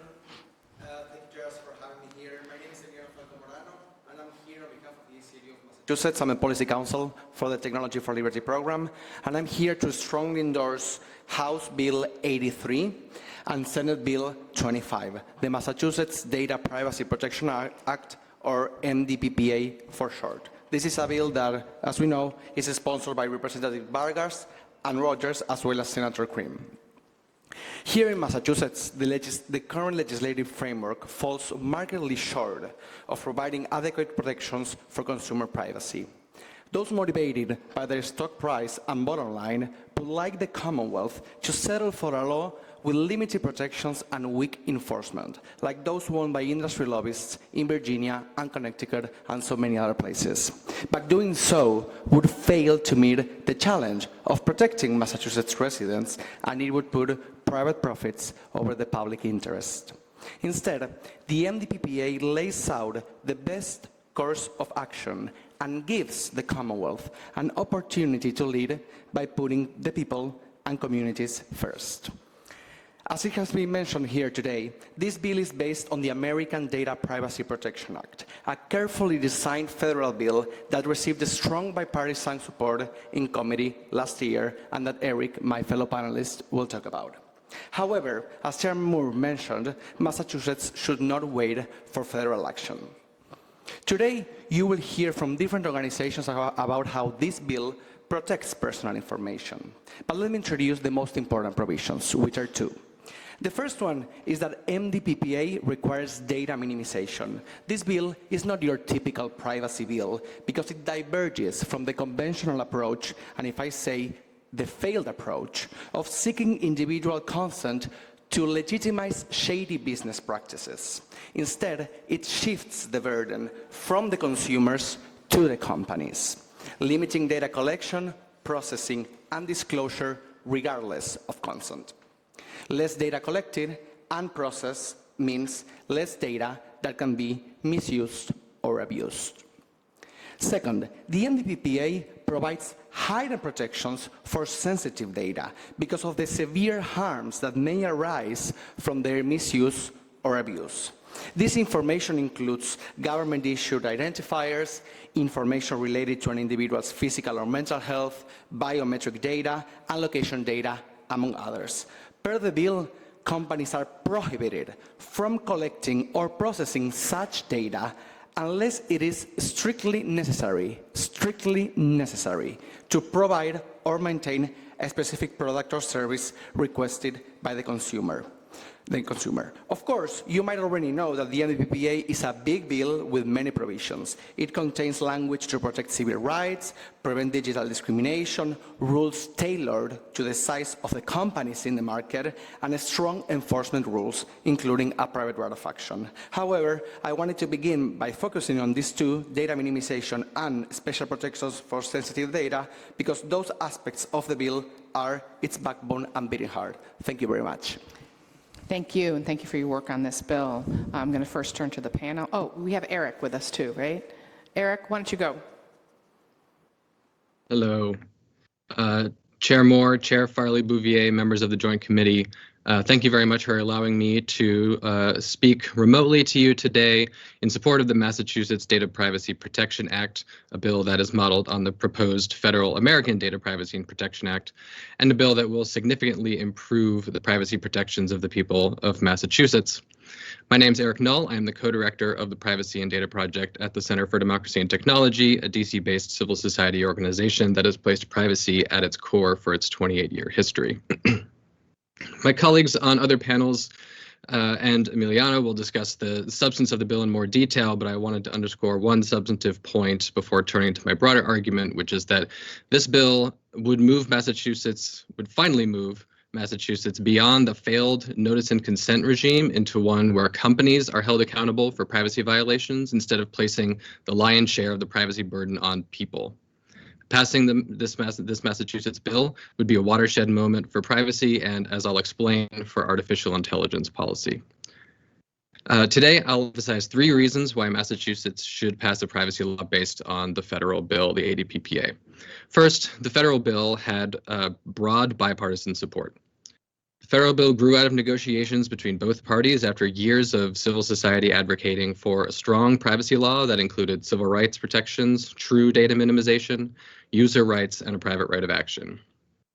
When the federal bill came to light in early 2022, civil society was happy to see the legislation included those and many other important provisions. At that point, Capitol Hill began hearing from interested stakeholders from every corner of the country, including civil society groups like mine, industry groups such as retailers and telecom, and academics and other experts. After multiple hearings and markups in Congress and several rounds of negotiation, the full Energy and Commerce Committee voted out the final version of the federal bill with an overwhelming bipartisan majority, 53-2. Concerns identified by legislators at that time primarily concern the preemption provision, an issue that obviously does not apply to the Massachusetts bill. Second, the federal bill was supported by both civil society and industry. Laws like Virginia's were indeed written by industry and focus on permitting many intrusive data practices and focus on consumer consent. Connecticut's law is similarly industry friendly. And based on our analysis of the California Comprehensive Privacy Law and the ADPPA, the federal bill is stronger in almost every respect. Those laws received less support than the federal law did. Third, AI is on everyone's mind, and it's already come up today multiple times. But just yesterday, a panel of experts at a subcommittee hearing in the House Energy and Commerce Committee united around the message that passing comprehensive privacy legislation is a necessary part of addressing AI harms. Representatives from both sides of the aisle echoed that sentiment. Without those protections, AI could turn into yet another privacy problem that is very difficult to unwind, and passing the Massachusetts bill would help avoid those problems. In conclusion, the federal bill and the Massachusetts bill are reasonable and their provisions were thoroughly negotiated. They include common sense foundational privacy protections that the people of Massachusetts deserve. And it's not just a small step. Your state has the chance to pass a meaningful privacy bill that has received wide-ranging support at the federal level. Thank you again for the opportunity to speak, and I look forward to engaging on this issue. Thank you. I thank both gentlemen. I'm going to first turn to the members of the panel. Senator? Thank you, Madam Chair. So the right of private action contained in Senate 25 and House 83, why that language over the other more limited right of private action? Thank you for your question, Chair Moore. So we think that the private of action should be comprehensive and reach every single part, every single possible violation of the privacy bill rather than only a small part that is the data breaches, right? People should have the right to sue companies if companies don't comply with their privacy policies if, for example, if this bill passes, for example, and a company collects sensitive information when it's not strictly necessary, then people should have the right to sue that company and get redress from the harms that causes. And as mentioned here today, the Biometric Identity Protections Act, the BIPA, and the private of action really shows how effective these private of actions are. For example, the ACLU sued a company called Clearview AI, and in the settlement, it was not a monetary settlement. In this settlement, it was agreed that Clearview AI would scrape the pictures from the database because they had violated the law. So as today here, it was mentioned that these private of actions are only used by the plaintiff bars to get settlements, and that's not true. These private of actions are used by organizations like the ACLU to actually foster better privacy practices. Okay. How do you think this benefits with AI? Sorry? How do you think the law benefits with AI? Well, this law has a lot of regulation regarding automated decision systems, which is basically the application of AI, and this bill has anti-discrimination provisions that say that these systems cannot be used to provide discriminatory outcomes, right? Because we know that AI is plagued with biases of all sorts, especially racial and gender biases. So by including these anti-discrimination provisions, the bill address AI. And then there are also other provisions in the bill that applies to large data holders, which is like these very massive companies where they are mandated to do risk assessments when they are using AI systems. Okay. One of the previous speakers talked about any potential conflicts with the right to repair. With the what, sorry? With the right to repair law, the telematics. Yes, so I wanted to address that, especially the GLB mention that was talked about today. So actually GLB has a distinction between two types of data. The first data is financial information, which is quite well protected, and then you have non-financial information, which GLB calls non-public personal information. For the non-public personal information, GLB has very lax requirements. So for example, they can easily share it with only providing an opt-out.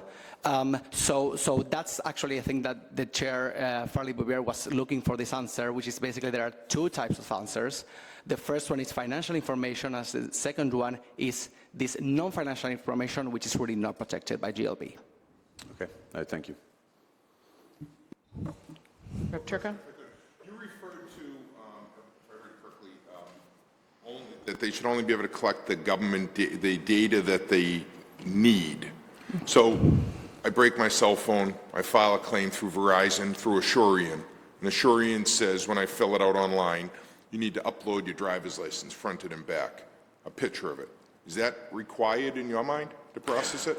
Well, is that strictly necessary for them to provide you the service? Well, I'm asking what you envision, 'cause I'm trying to figure out where if I'm a company and I'm asking for that data to confirm who I say I am, I'm not sure. I mean, my gut tells me no, they don't need it, but I'm curious what you think. Well, I think that in that case, if you have another way of proving who you are, you don't necessarily have to give your government, your identifiers, your government identifier numbers. Okay, thank you. Thank you, Madam Chair. Thank you for your work on this. I thank both you gentlemen. I want to go back to the comparison between the federal draft and this one. Is it the same on data minimization? It's very similar. It's not the same, of course, because the federal bill is a federal bill. So as Eric mentioned, it has all these like rules about preemption and other things that just don't pertain in a state bill. So yeah, the data minimization rules are very similar. Our data minimization rules, when it comes to sensitive data, are a little bit more stronger because in our bill, sensitive covered data, for example, cannot be transferred unless there is consent from the individual before every transfer happens. And also in our bill, sensitive covered data cannot be used for targeted advertisement, whereas that protection is absent from the federal bill. It's really helpful. Thank you very much. Anybody else? Okay. Thank you, gentlemen. We're going to move on to the next panel. Thank you. So we're, the panel led by Katrina Fitzgerald, joined by Matt Schwartz and Haley Hinkle. Upcoming after that, we'll hear from Cade Crockford, and then we're going to follow by a panel led by Susan Landau with Julie Bernstein and Adita Ramesh. Nice to see you, Katrina. Nice to see you. Thank you, Chair Farley-Bouvier, Chair Moore, members of the committee. My name is Katrina Fitzgerald, and I'm Deputy Director at the Electronic Privacy Information Center, or EPIC. EPIC is an independent nonprofit founded nearly 30 years ago to defend the fundamental right to privacy in the digital age. It is based in DC, but I'm a proud Wakefield, Massachusetts resident. You heard from Emiliano and Eric about how the MDPPA is based on the federal American Data Privacy and Protection Act. I think that's a really important note, right? Like, this was a heavily negotiated bill. It went through a committee hearing. It went through a markup. It was the result of years of negotiations. Industry lobbyists are going to tell you that we should follow Virginia or Connecticut's model for the sake of consistency, but The fact is that many of the so-called privacy bills that have been passed by other states were drafted by Amazon and other industry players who benefit from harmful commercial surveillance practices, right? These laws allow big tech to carry on their surveillance business as usual, collecting endless amounts of personal data and using it in ways that defy consumers' expectations. Connecticut's law, for example, is an opt-out law, right? Meaning that in most cases, an entity can process personal data so long as they tell you they're doing that in their privacy policy and you have not yet opted out. So if you don't know that you can opt out, that's basically what's happening today. There's not really much of a change. How is MDPPA different? It doesn't hinge on opt-in or opt-out consent. MDPPA instead requires businesses to limit the collection, use, and transfer of your data to what's reasonably necessary for the service you're asking for. What this does is better align businesses' data practices with what consumers expect. So I give a weather app access to my location, they can use that to give me the weather. They can't use it, sell it to a dozen data brokers or advertisers. It's not about whether a business claims I consent or not. It's looking at the context of the interaction between me and the app is only allowed to collect what's necessary for that interaction, right? So on Tuesday, Maine was having a hearing on a very similar bill, very long, day-long hearing, and L-Bean testified, and they were talking about how when California passed their law, they believe in privacy, so they extended those rights to residents of all 50 states. They want to do what's right on privacy, and a member of the committee asked them, well, can you explain to me, how is it possible? Like, is my phone listening to me? Why, when I talk to someone about, like, bean boots, am I suddenly getting ads for bean boots? And she was like, oh, I know that happens, but L-Bean would never participate in anything like that. Well, I went to LBean.com this morning, and there were 48 third-party, my browser blocks third-party trackers. It said 48 third-party trackers have been blocked from profiling you. So even companies that want to do the right thing can't, because they're contracting with these third-party advertisers that are connecting all of these data points about us. So this benefits business as much as it does consumers. My last point to make is this is about so much more than avoiding creepy ads, right? Commercial surveillance systems fuel algorithms that dictate what we see online, shaping our entire information ecosystem. It's used to train AI. It's used to determine the interest rates on mortgages and credit cards and decide who gets jobs, and that perpetuates systemic inequities in our society. Privacy is really necessary for the healthy functioning of our democracy, for human rights, for civil rights. The current system's broken. That means we need to put new rules in place. We shouldn't keep on going the way things have been going. Technology comes with too much power and individuals too little, but it doesn't have to be this way. With the right rules of the road in place, we can have innovation existing side by side with privacy. So thank you for the opportunity to testify today, and I'm happy to take any questions. We'll turn to the members of the committee. Senator? Thank you. So I'm going to go back to the private right of action and the required information. I guess dovetailing on what Representative Turco had talked about with having to provide a license. What's the definition of required information? Every business could have a different information that's required, and now I'm an individual, and now I think that could be some violation, and try to utilize this required, the right of private action. Some of it is going to have to play out in the courts, but the reason that Congress went with those reasonably necessary and strictly necessary terms is those are terms that are familiar to courts from tort law, right? Reasonable and strictly, as opposed to kind of the GDPR model that's in the MIPSA bill. It's more understandable. But I think the important shift that this makes is right now the burden's on the individual to opt out, whereas now, yes, we are going to force companies to look at their practices, decide what is reasonable or strictly necessary depending on the amount of data they're using. But really the worst harm are the secondary uses. So maybe they do need your driver's license to authenticate who you are. They should use that to authenticate who you are.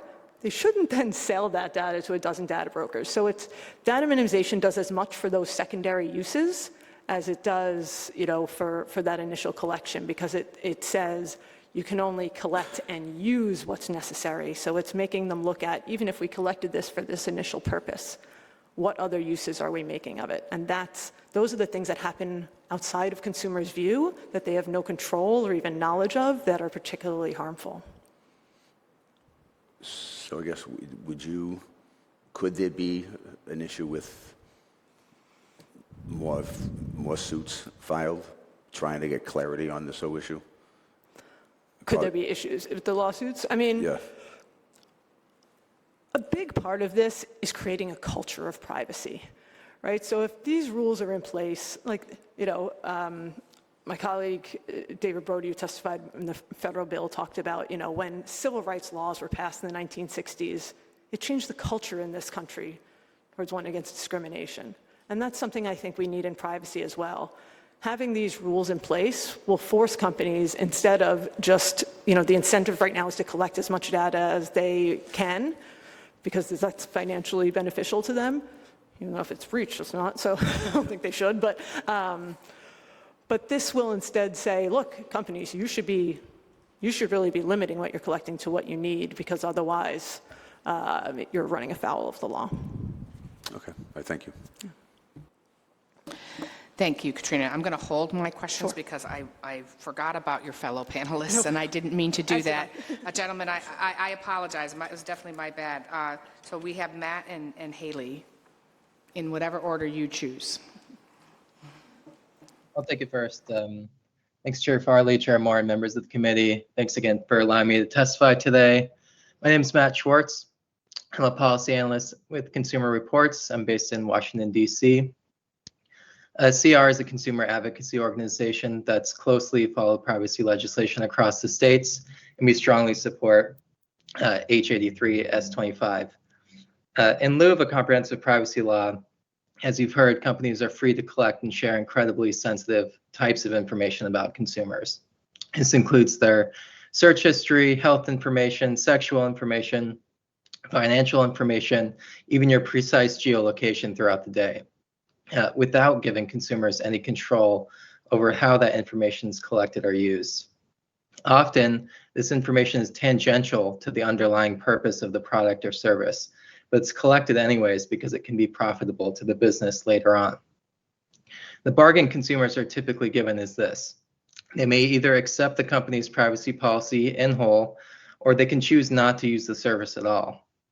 Needless to say, this is not a fair trade, as it relies on the consumer's lack of understanding about what happens to their data once they hand it over, and especially with respect to big tech firms, their lack of bargaining power to seek out an alternative. This is why we strongly support H83 S25's strong data minimization provisions, which in our view is by far the most meaningful protection included in this bill. Unlike many other state privacy laws, which put the burden of privacy protection on consumers by forcing them to make hundreds of individual decisions to opt in or opt out of certain types of data uses, this bill would protect consumers by default by restricting businesses from collecting information not reasonably necessary to provide the consumer with the service that they requested. Like Katrina said, this will ensure that the flashlight app on your phone won't collect and share your location information just because it can. Think of data minimization like this. When you invite a plumber into your home to fix a leak, you allow him or her to look at the sink and pipes so that they can address the issue. You don't give them consent to snoop around your entire house so that they can see that you're building a nursery in your guest room and then sell that information to advertisers. Not only could that information be misused in the wrong hands, it's just a violation of your basic autonomy. Data minimization ensures that the plumber just looks at the pipes. You've heard a little bit about how another privacy bill being considered today also has elements of data minimization, and also that that bill includes lawful basis of processing tests.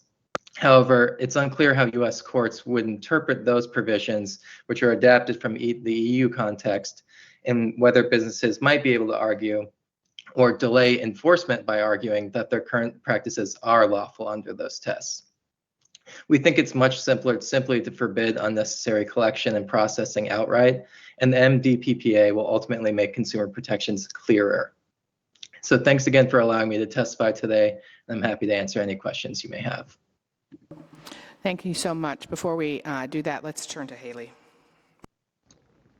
Thank you very much. Good afternoon, Chair Farley-Bouvier, Chair Moore, and members of the Joint Committee. My name is Haley Hinkle, and I am Policy Counsel at Fair Play, a Boston-based nonprofit and the leading independent watchdog of the children's media and marketing industries. I am testifying today in support of the Massachusetts Data Privacy Protection Act, in particular because of the legislation's key protections for kids and teens. The bill's ban on surveillance advertising to children and teens is hugely important. In short, it protects young people from exploitative ads, relentless surveillance by marketers, and the bad business model of big tech that encourages compulsive tech use and exposure to harmful content. As the Surgeon General has observed, quote, business models are often built around maximizing user engagement as opposed to safeguarding users' health and ensuring that users engage with one another in safe and healthy ways, end quote. Data-driven advertising is at the very heart of this model. The more time kids and teens spend online, the more targeted ads they see, and the more data they generate, which allows platforms to, one, more effectively target users with ads, and two, fine-tune the design and operation of their platforms to increase minors' time and activity online. In addition to the direct privacy harms to all internet users that are being highlighted here today, minors experience unique harms as a result of big tech's data-powered business model, including the undermining of their mental and physical health, harm to body image, fostering problematic internet use, increased risk of contact with dangerous or harmful people, and increased exposure to age-inappropriate and otherwise harmful content. When kids are in digital spaces for learning, socializing, and relaxing, they deserve the opportunity for the most positive experience and developmentally appropriate experience possible. We cannot continue to hope that tech platforms will unilaterally disarm in the race for young people's valuable attention. Nor can we expect parents to navigate a maze of complicated settings or make the impossible choice between isolating their kids from their peers or classroom activities or spending time on platforms that are constantly surveilling their activity and collecting their data to target them with advertising. Data privacy and minimization, including disruption of the surveillance advertising model targeted at kids and teens, is critical to making this a reality. For this reason, Fair Play urges Massachusetts to pass the MDPPA. Thank you. Thank you, Haley, and thank you, Matt. Haley, my first question is going to be to you, because this is the first time we're really talking about children today. So can you talk to me about the difference between somebody under 13 and somebody between 13 and let's say 17, and what would the difference be as far as protections that you think is necessary? I mean, I think that, you know, to zoom out and provide a little bit of context about what exists right now, the only protections we have at all are for online for under 13s via the Children's Online Privacy Protection Act. This is one of the only areas of the law where we're treating 13 to 17-year-olds as adults.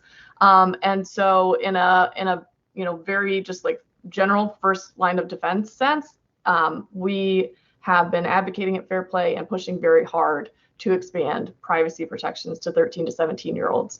I'm curious, could you talk about like maybe any specific aspects of their, you know, I'm curious about maybe what you mean in terms of their experience. I mean, I understand why we're not going to, like, a 14-year-old needs some autonomy online. So it's not the same as your parent has to give you permission for everything and your parent has control. And there's a lot of reasons around, you know, for like the one that gets talked about the most is maybe a 14-year-old exploring their sexuality and how that could be a big problem with their parent. At the same time, and I think you were getting at, is there needs to be some level of protection for 13 to 17-year-olds as far as advertising, as far as tracking everything they do, and you know how can you see us doing that in this work? Yeah, I mean, I think that's why strong baseline data privacy and data minimization protections are so important, because they don't involve any of those sort of issues of, you know, we've seen proposals around all-out blocking kids of certain age from access to specific platforms or parts of the internet, which Fair Play has spoken out against, you know, for reasons not entirely relevant today. But you know, it just at base protects their data. There is a lot that teenagers are still learning about privacy.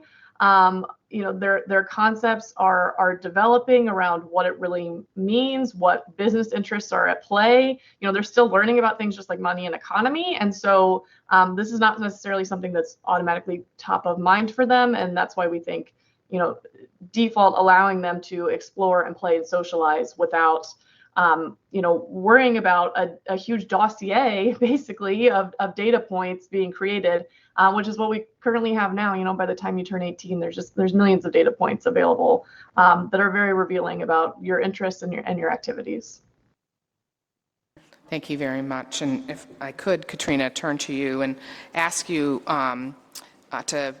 we asked Amelia this too, but also like what the minimization in the federal draft compared to our draft, your draft here, do you feel that those are the same, or do you see a big difference between Massachusetts minimization? No, they're actually really similar, and not to correct Emiliano because he does incredible work, but there's a lot of drafts floating around, and the federal bill does actually prohibit sensitive data from being used for targeted advertising. So no, those provisions in the bill really do mirror what was proposed at the federal level, those core data minimization protections.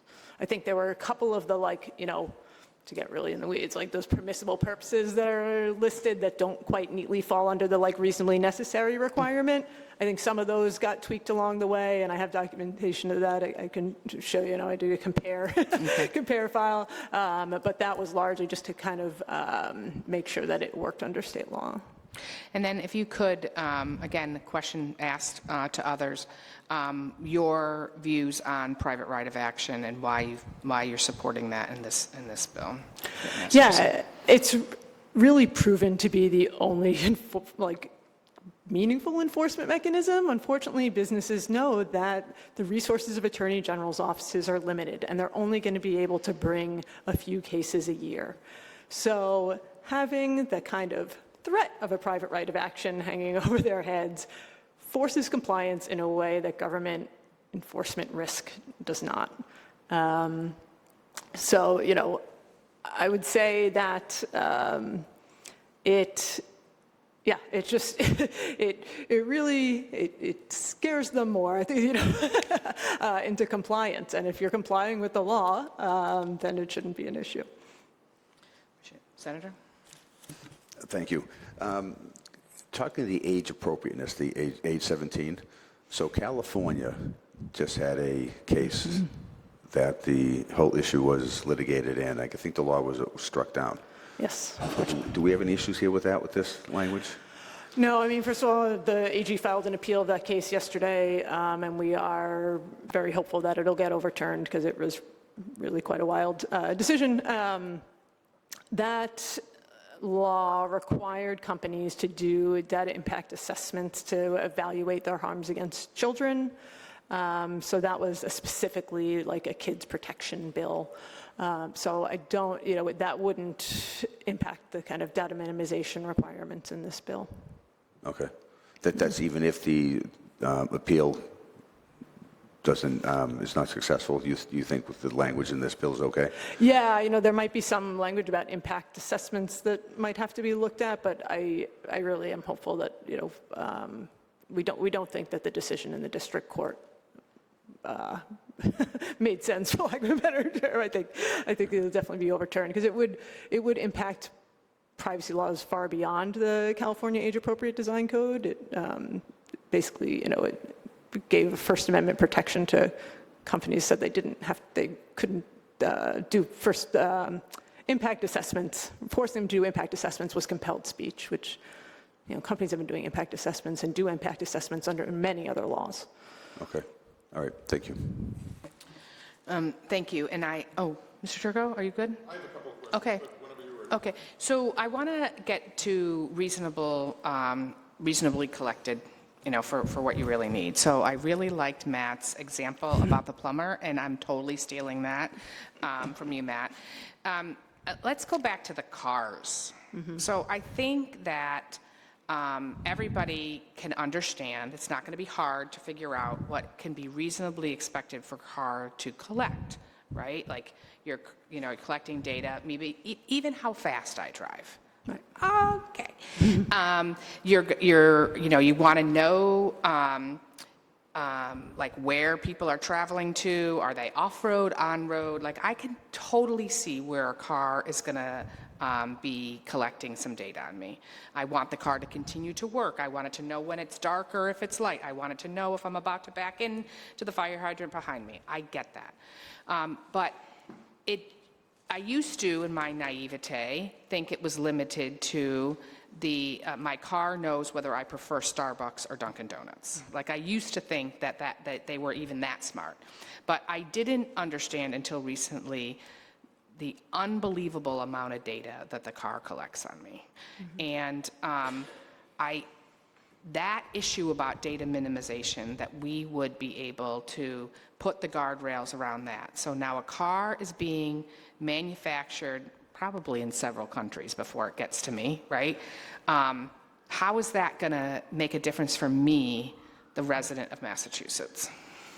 Yeah, so if companies were forced to comply with this, reasonably necessary standard, when the manufacturer was developing the car and, thinking about what data they were going to collect, they would have to evaluate that. Is this reasonably necessary for what I need for the operation of the car? And then not just that initial collection, but like I was talking about earlier, what are then the secondary uses of that data, right? Because it's one thing if your car is collecting your speed or other information to operate the car, but one, they don't need to keep that forever. They can delete it after it's needed for that initial use, and they should.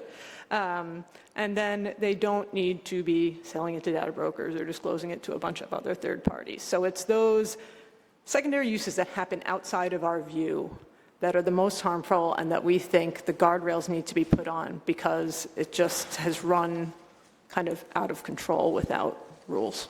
But that same car is being sold all over, the country, all over the world. So what's going to happen now with these cars?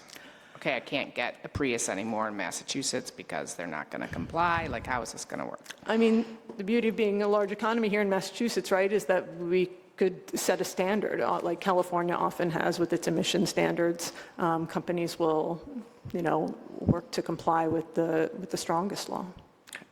Thank you so much. Really appreciate your partnership on this work. Oh, Mr. Turco, I'm very sorry. No problem. A couple of questions, if I could. You referred to the weather app earlier. And I guess my question is, do you see a difference between a free app that consumers choose to use and a commercial app where you're transacting business? And if you do see a difference, do you see a difference in how they should be regulated? So no, I don't think there should be a difference in how they are regulated. And we are not saying that a free app cannot show ads. We're saying that they should not be collecting massive amounts of data about us and profiling us to show those ads. Advertising worked before commercial surveillance existed, right? So there's ways of showing, if they have, your approximate location, like they know you're in the Boston area, they can show you ads for Boston area businesses and things like that. So this is not you can't show ads, you can't make money off your app. This is you have to think about what data you're collecting and how you're using it, and not have it be mass surveillance. Yeah, I'd be curious, and I don't know the answer to it, I'd be curious to know how much of the business model for something like weather.com, which provides this free service, which I use, how much of it is reliant upon, their economic model is reliant upon me giving them the data. I voluntarily choose to sign up for download their app and choose to ask to use their free service. And as part of the benefit of the bargain for them, I'm giving them data that they can choose to use to make their app free. And so, I'd be curious. Yeah, there was a great study out there, and I can send it to you about how the small difference in revenue for these targeted ads that involve all this data versus contextual ads, like advertising to you based on what you're looking at or something like that. And it really was much smaller than advertisers would lead businesses to believe. One other question, if I could, and I don't mean to, with regards to children, as I'll call them, and I call children under 18, a child can't walk into a car dealership and sign a contract to buy a car. They can't sign a contract to do home improvement or whatever the case may be. Why don't we just blanket say that a child under 18 can't sign any data waiver.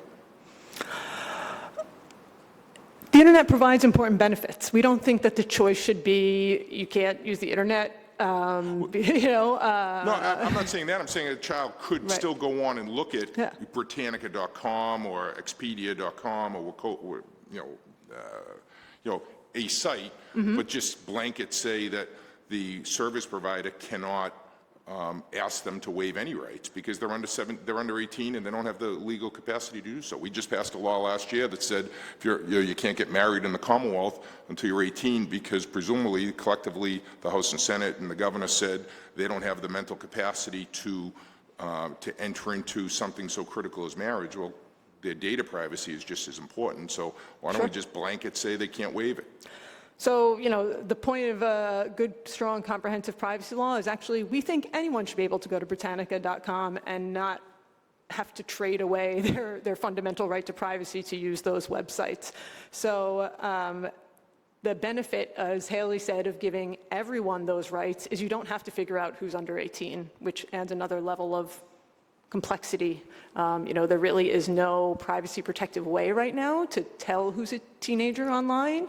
The way the Children's Online Privacy Protection Act does it is, if it's directed at children, which is a little easier to tell if you have a site directed at children versus teenagers who are really using the same sites as you and I. But what this law would do was say everyone should be able to use the internet without having to blindly agree to mass commercial surveillance and profiling, and that would protect teens and adults. If I could, then I'm sorry, just on that, I have, the gentleman over there said I have 6 children, and so I've got them in all different age groups, and so I'm sort of learning how some of the stuff works. And so when my kids all got, or 3 of them got their Apple phones, and we signed them up onto my wife's iCloud account, they're listed as minors. Yeah. And so when my oldest turned 18, we got a notification saying, hey, do you want to let him have his own account and be free? It seems Apple's made it pretty easy to track who's a minor and who's not, and then have some level of parental control over it. I say that as a Samsung guy, but I don't know. I just think that I don't know why we're not treating children as children and just saying they don't have the authority. They can go look at whatever they want, but they don't have the authority to give up rights to their data blanket, and then protect the adults. Which I support both chairs' positions here, to say we need to do a better job at data protection, but it just seems to me that children should be the easy thing to do. Thank you. Thank you. Thank you, Katrina. Really appreciate it. We're going to now move to Cade Crockford. Then we're going to take a panel led by Susan Ladau, Julie Bernstein, and Aditya Ramesh. After that, it would be Alex Matthews.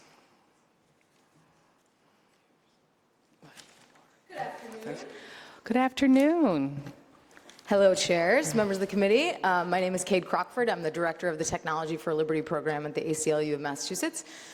I'm very happy to be here today. Long-awaited day where we are discussing a really critical piece of legislation for Massachusetts, the Massachusetts Data Privacy Protection Act. I've been very intrigued by the conversation here so far. We've heard, I think, a pretty consistent theme from the privacy and civil rights advocates today.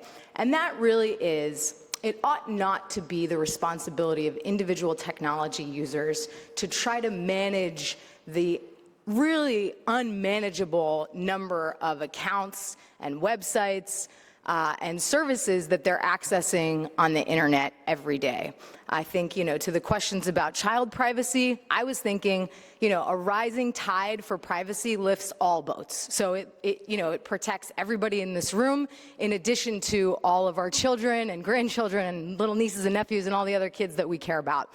And when we heard Claire Tayluni from Wren talk about the Location Shield Act, the same idea applies, which is that it ought to be the government's responsibility to put in place really bare minimum protections to prohibit the worst misuse and abuse of information, whether we're talking, Senator Moore, about the cybersecurity context or whether we're talking about the privacy context. And so I just want to focus in on location data for one moment, because location data is as you've heard from Claire and from many others, among the most sensitive types of information that companies are collecting about us today. And again, to the point of creating across-the-board rules that don't require individual technology users to try to manage their online privacy. The Location Shield Act deals with that by segregating location information out from all of these other types of information and applying a very consistent rule that that information is never to be sold or traded for monetary value. And I just want to give you an example of why I think that's so important. All of these data are sensitive and revealing, but sometimes information can be misinterpreted. So I'll give you an example. If I am reading a novel and there's this story about a guy who's got syphilis in the book, and I Google symptoms of syphilis, Google and its associated advertising partners might assume that I have syphilis, but I don't. I just am curious about whether or not the writer has accurately portrayed what syphilis looks like, right? Location data is metadata. That's information about information. And 9 times out of 10, more than that, it does not lie. It tells exactly the truth of what's going on. So, whereas I may not have syphilis when I'm Googling symptoms of syphilis, if I and my cell phone go to a church basement every Thursday night for 2 hours where there are Alcoholics Anonymous meetings happening, you can be damn sure that's because I am in Alcoholics Anonymous and I am seeking recovery treatment. And that is one of the many, many examples of why we think that information in particular is so revealing that it ought to be completely segregated and have very, very special rules applied to it. So we, as with one voice, the ACLU, many other privacy groups and civil rights advocates who you've heard from today, will hear from, folks that are submitting written testimony are strongly supportive of the MDPPA. I would also just encourage you, as you think about the full privacy landscape here in Massachusetts, to also look carefully at legislation like the Location Shield Act, and whether that's a part of the package that the committee puts out or whether it's something that the legislature does separately. We're really hopeful that there will be movement on that this session. Thank you.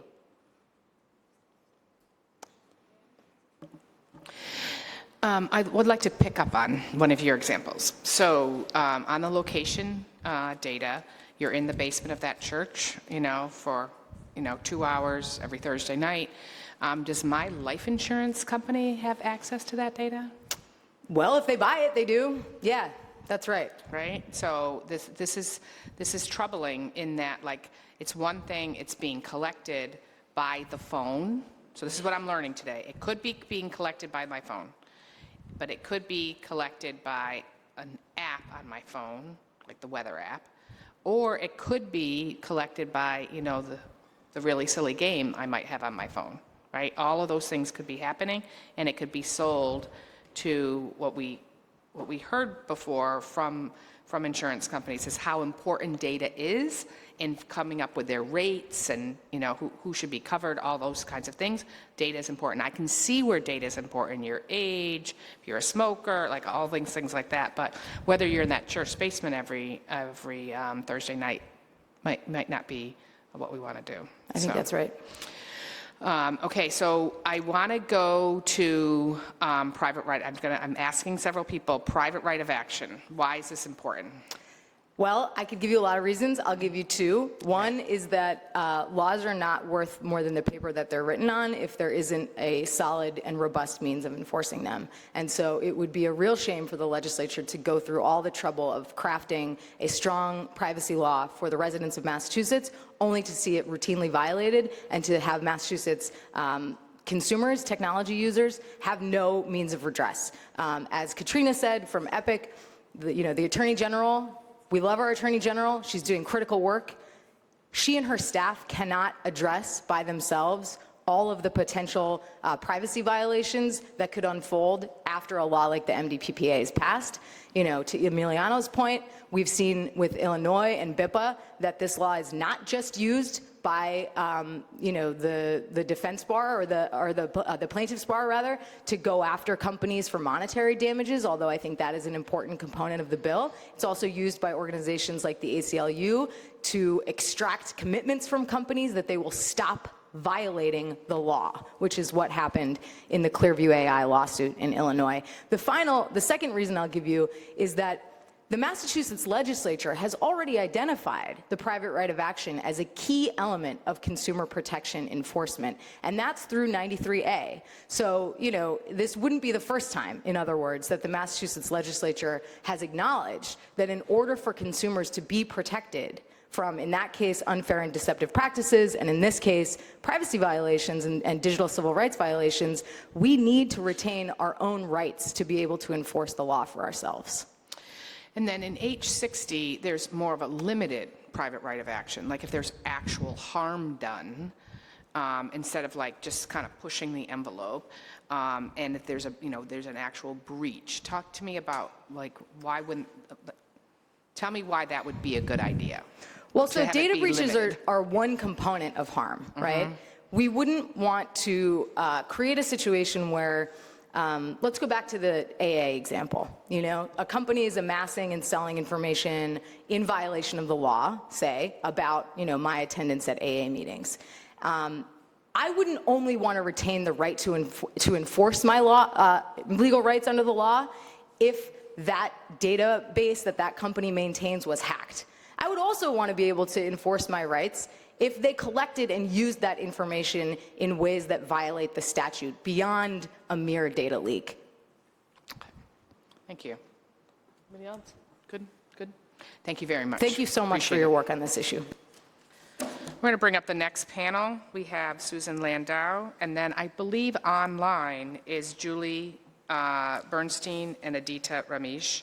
And then we're going to have Alex Matthews, who is in person. Professor, welcome back. Thank you.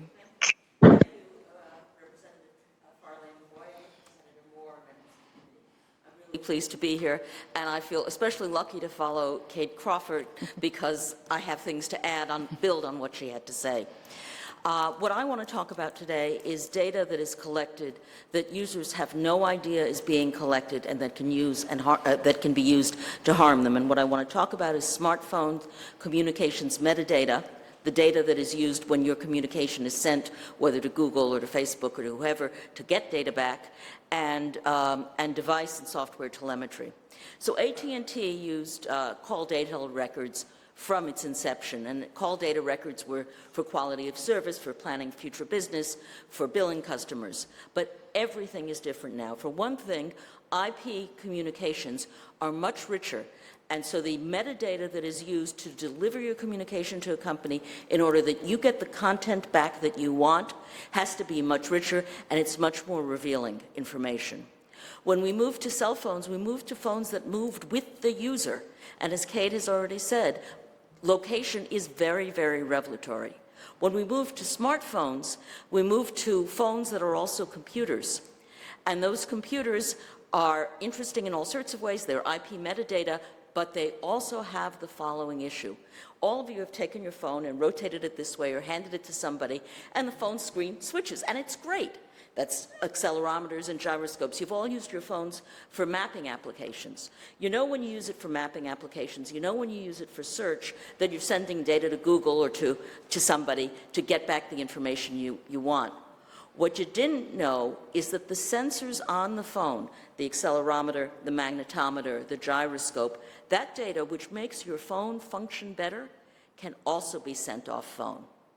So all of you know to shut off your GPS when you're going somewhere that you don't want somebody to know about. You don't want to be tracked exactly. Kate talked about being in the basement of the church. Pretty easy to figure out you went to Alcoholics Anonymous because that was the only thing going on in the church that evening. But if you go to a medical building and you've shut off GPS, the accelerometer, gyroscope, and magnetometer can track you within the building to find out whether you've gone to the dermatologist, the oncologist, or the abortion clinic. And the users don't know that that is happening. So I have a collection of patents that I looked at in working on this. There are patents that use the accelerometer information to figure out that two people are traveling together on the same mode of transport. And then one of them starts going by, say, car instead of the company bus. So this particular patent is about introducing the two people in the someone you may know. I was a teenage girl riding the New York City subways. The last thing I wanted to do was get, the guy that I'd been avoiding who was always inching up close to me as I was hanging onto the pole. No. It just, you can use a company has a patent on using the Wi-Fi network. So your phone knows a whole bunch of Wi-Fi networks. And so when you go into a building or an office that you've been in before, it just automatically connects, and that's great. But your Wi-Fi networks are the same as, or some of them are the same as somebody who you live with, or somebody you spend a lot of time with, or somebody in your company. As you walk down the street in a protest march, the cell towers are picking up those, the various places are picking up those Wi-Fi networks. That data can then be shipped away and, oh, these two people know each other. There is another patent on what is the user doing. Are they bicycling? Are they at a concert? Are they at a bar? That's about whether or not to poke them, about whether they're ready to make a bid in eBay. But you can also imagine the data being used in other ways, which is why I so strongly support the data minimization in this, I'm going to get the numbers wrong, I always do. 83 and 25, House 83, Senate 25.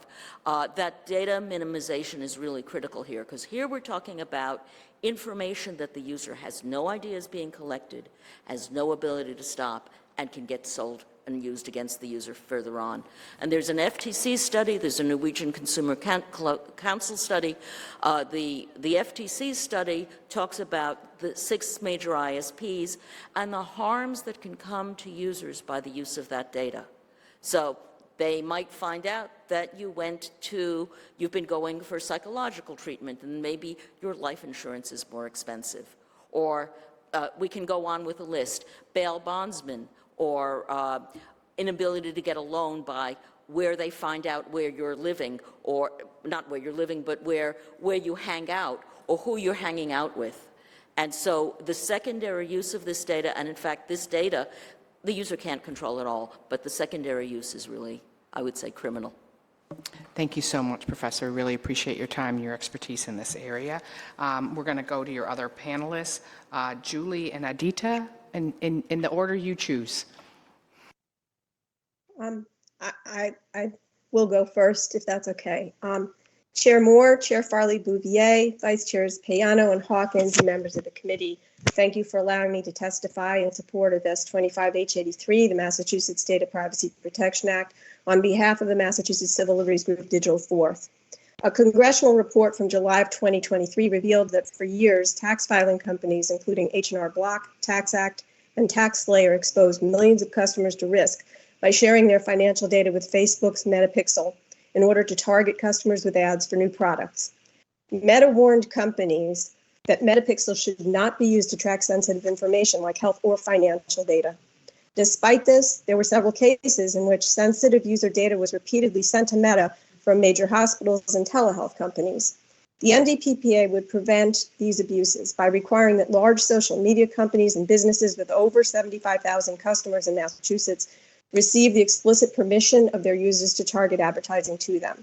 Furthermore, every covered entity must obtain the affirmative consent of a user before it is allowed to collect, process, or transfer a user's covered data, and must inform the user of the specific purpose of each of these activities.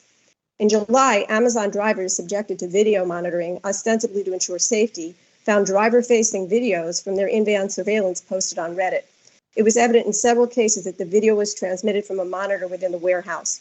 What's more, these Amazon drivers were being monitored at all times, even when they were safely parked and having a conversation with a customer.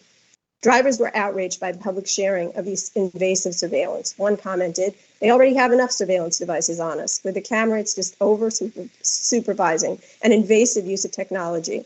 They tested us for 35 days on our ability to drive their vehicle, perform, and qualify for our job. They can trust us without a camera in our faces," unquote. Another driver called it dystopian BS. The MDPPA would prevent this invasion of driver privacy by prohibiting on-the-job surveillance unless the electronic monitoring is necessary to accomplish essential job functions and is narrowly limited to only the activities and times necessary to accomplish essential job functions, and by preventing any use of electronic monitoring that either directly or indirectly harms an employee's physical health, mental health, personal safety, or well-being. This summer, Amazon agreed to pay a $25 million civil penalty and to abide by a permanent injunction from the Department of Justice. Amazon allegedly violated the Children's Online Privacy Protection Act by retaining children's voice recordings by default, instead of only as was reasonably necessary to fulfill the requested service. It also deceived parents by failing to abide by promises that Alexa users could delete their or their children's voice recordings, audio files, transcripts, and geolocation information. Under the MDPPA, parents would not have to wait for the FTC and DOJ or even the Massachusetts Attorney General to have time to investigate abuses. One of the MDPPA's most important provisions is that any individual who believes that their rights under the MDPPA were violated by a covered entity that is not a small business may bring a civil action in the Superior Court or any court of competent jurisdiction. And I just want to add here that the important thing about having these provisions and having a right of action is that court cases are ultimately what defines the law. So if a business really feels that certain collection is required, then the courts will affirm that. It will appear that way to them. And the only way that we can properly assign guardrails is to first have a regulation and a private right of action in order to allow these to be defined. For all of these reasons, we strongly recommend that you report S25H83 favorably, and we are also providing additional written testimony with many more examples. Thank you very much. Thank you. Adita? DT, sorry. Yes. Good afternoon, all. Thank you to the chairs and members of this committee for allowing me to testify today. My name is Aditi Ramesh, and I am a policy manager with Accountable Tech. We are a nonprofit, nonpartisan organization that was founded to address the myriad of social harms that are consequences of big tech surveillance advertising business model. I'm here to testify today in support of the MDPPA, and I respectfully ask this committee to favorably report this legislation, which provides critical privacy protections for Massachusetts residents that do not currently exist in state or federal law. Today, big corporations collect, process, store, and disclose unprecedented quantities of often sensitive, granular data about every one of us in pursuit of profit. Specifically, big tech companies like Facebook, Google, Amazon endlessly track and profile us, determining how to keep us hooked and then hyper-targeting us with ads. These platforms manipulate each user's information flow to maximize engagement so they can show us more ads, learn more about us, and continue to profit off of us. This is the surveillance advertising business model, and one of its harms is the erosion of data privacy. There are numerous harms people experience as a result of surveillance advertising. For example, like Julie just mentioned earlier this year, a congressional investigation led by Senator Elizabeth Warren revealed that tax companies like H&R Block and TaxAct shared sensitive client data with companies like Facebook and Google. Researchers have also found that Facebook's ad platform often targets users with job postings based on historical gender stereotypes.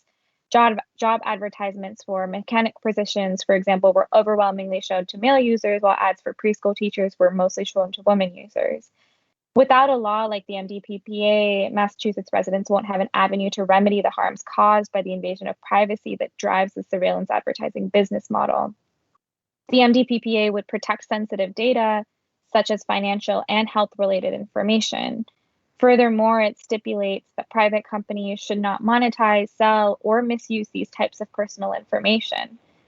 Since algorithmic systems can exacerbate discrimination, the MDPPA also seeks to remedy these issues by prohibiting covered entities from using data in a manner that discriminates against individuals based on various demographics.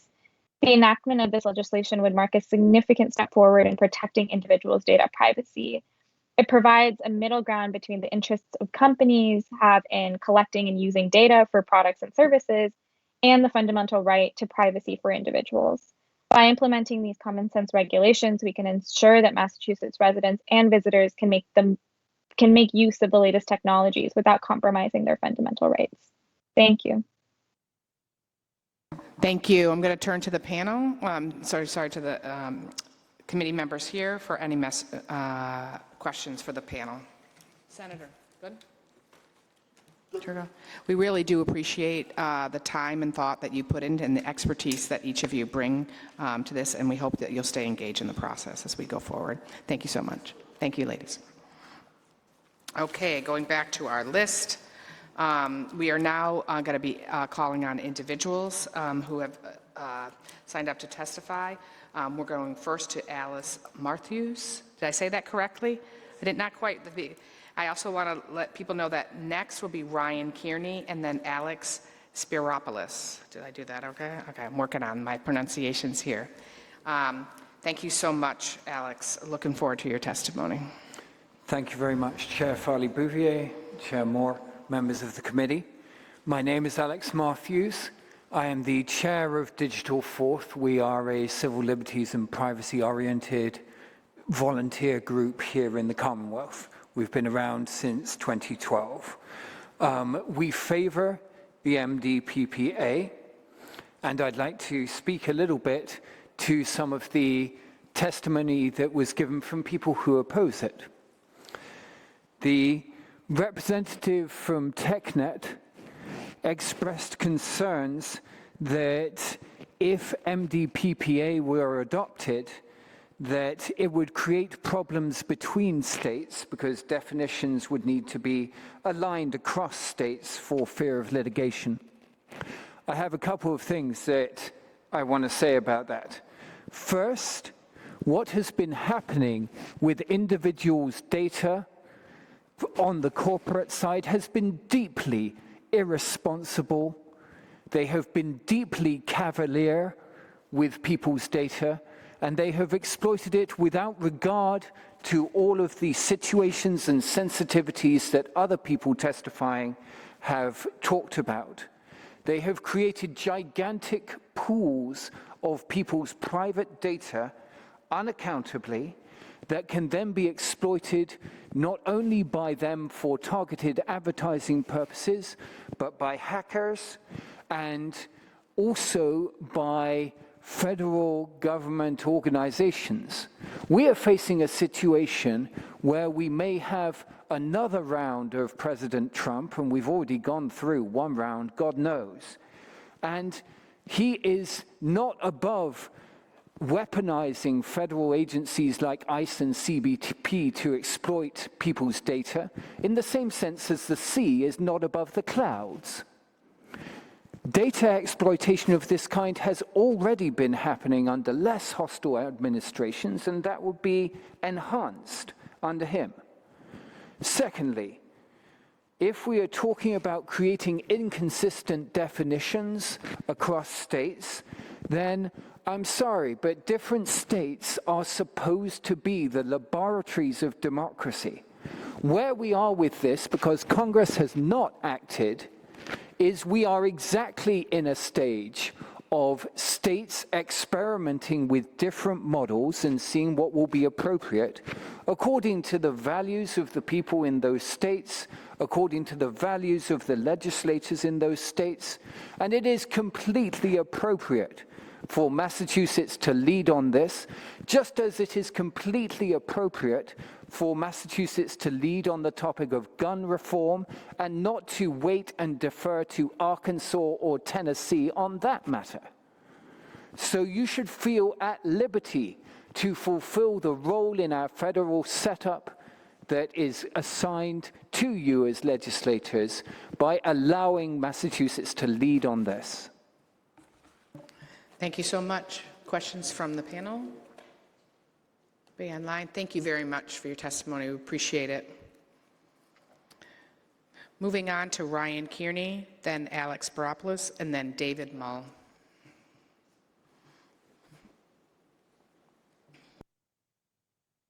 Welcome. Thank you for your patience this afternoon. Thank you for having me. Chair Farley-Bouvier, members of the committee, thank you for this opportunity to testify. For the record, my name is Ryan Kearney, and I'm the General Counsel of the Retailers Association of Massachusetts. RAM would like to be recorded in opposition to House 60, House 83, and Senate 25, as they will impose costly and burdensome requirements on retail businesses. They risk interfering with the ability of our to provide customer services. and it unnecessarily exposes businesses to significant liability. The collection of consumer data is an essential part of any retail business. It's utilized to conduct sales transactions, deliveries and returns, detection of fraud, and loyalty programs. In each instance, this data is provided by the customer, for the principal purpose, is collected for the principal purpose of serving their customers as they wish to be served. The cost, obligations, and potential liability created by this legislation will interfere with their ability to continue to serve their customers in this manner. The general provisions of this legislation will require significant investment. Based on our member feedback, the estimated cost of compliance is in the billions of dollars nationally. The exposure to liability resulting from this legislation is also a major concern. Statutory damages alone could add up to an award that would be financially ruinous for most businesses. The inclusion of a private right of action in the MDPPA and the limited private right of action in the MIPSA proposal both allow for significant penalties regardless of actual harm incurred, and they expose businesses to frivolous lawsuits, which even if baseless would be costly to defend. REM appreciates the inclusion of the temporary right to cure in the MIPSA proposal, but believes that it should be a permanent part of any compliance framework, as it achieves legislative intent more efficiently and prioritizing change in conduct over penalization without court involvement. The MIPSA's 12-month safe harbor is simply insufficient, as the complexity of this proposal will require development of regulations, best practices, and case law to allow for businesses to comply.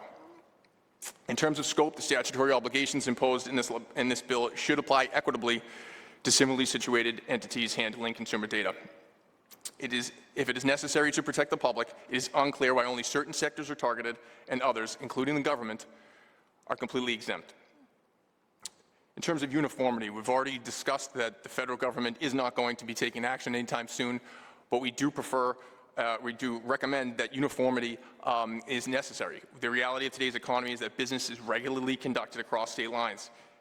In such an environment, the adoption of a single uniform regulatory framework at the national level, again, I understand that it's not going to happen, is preferred to the emergence of a state-by-state approach.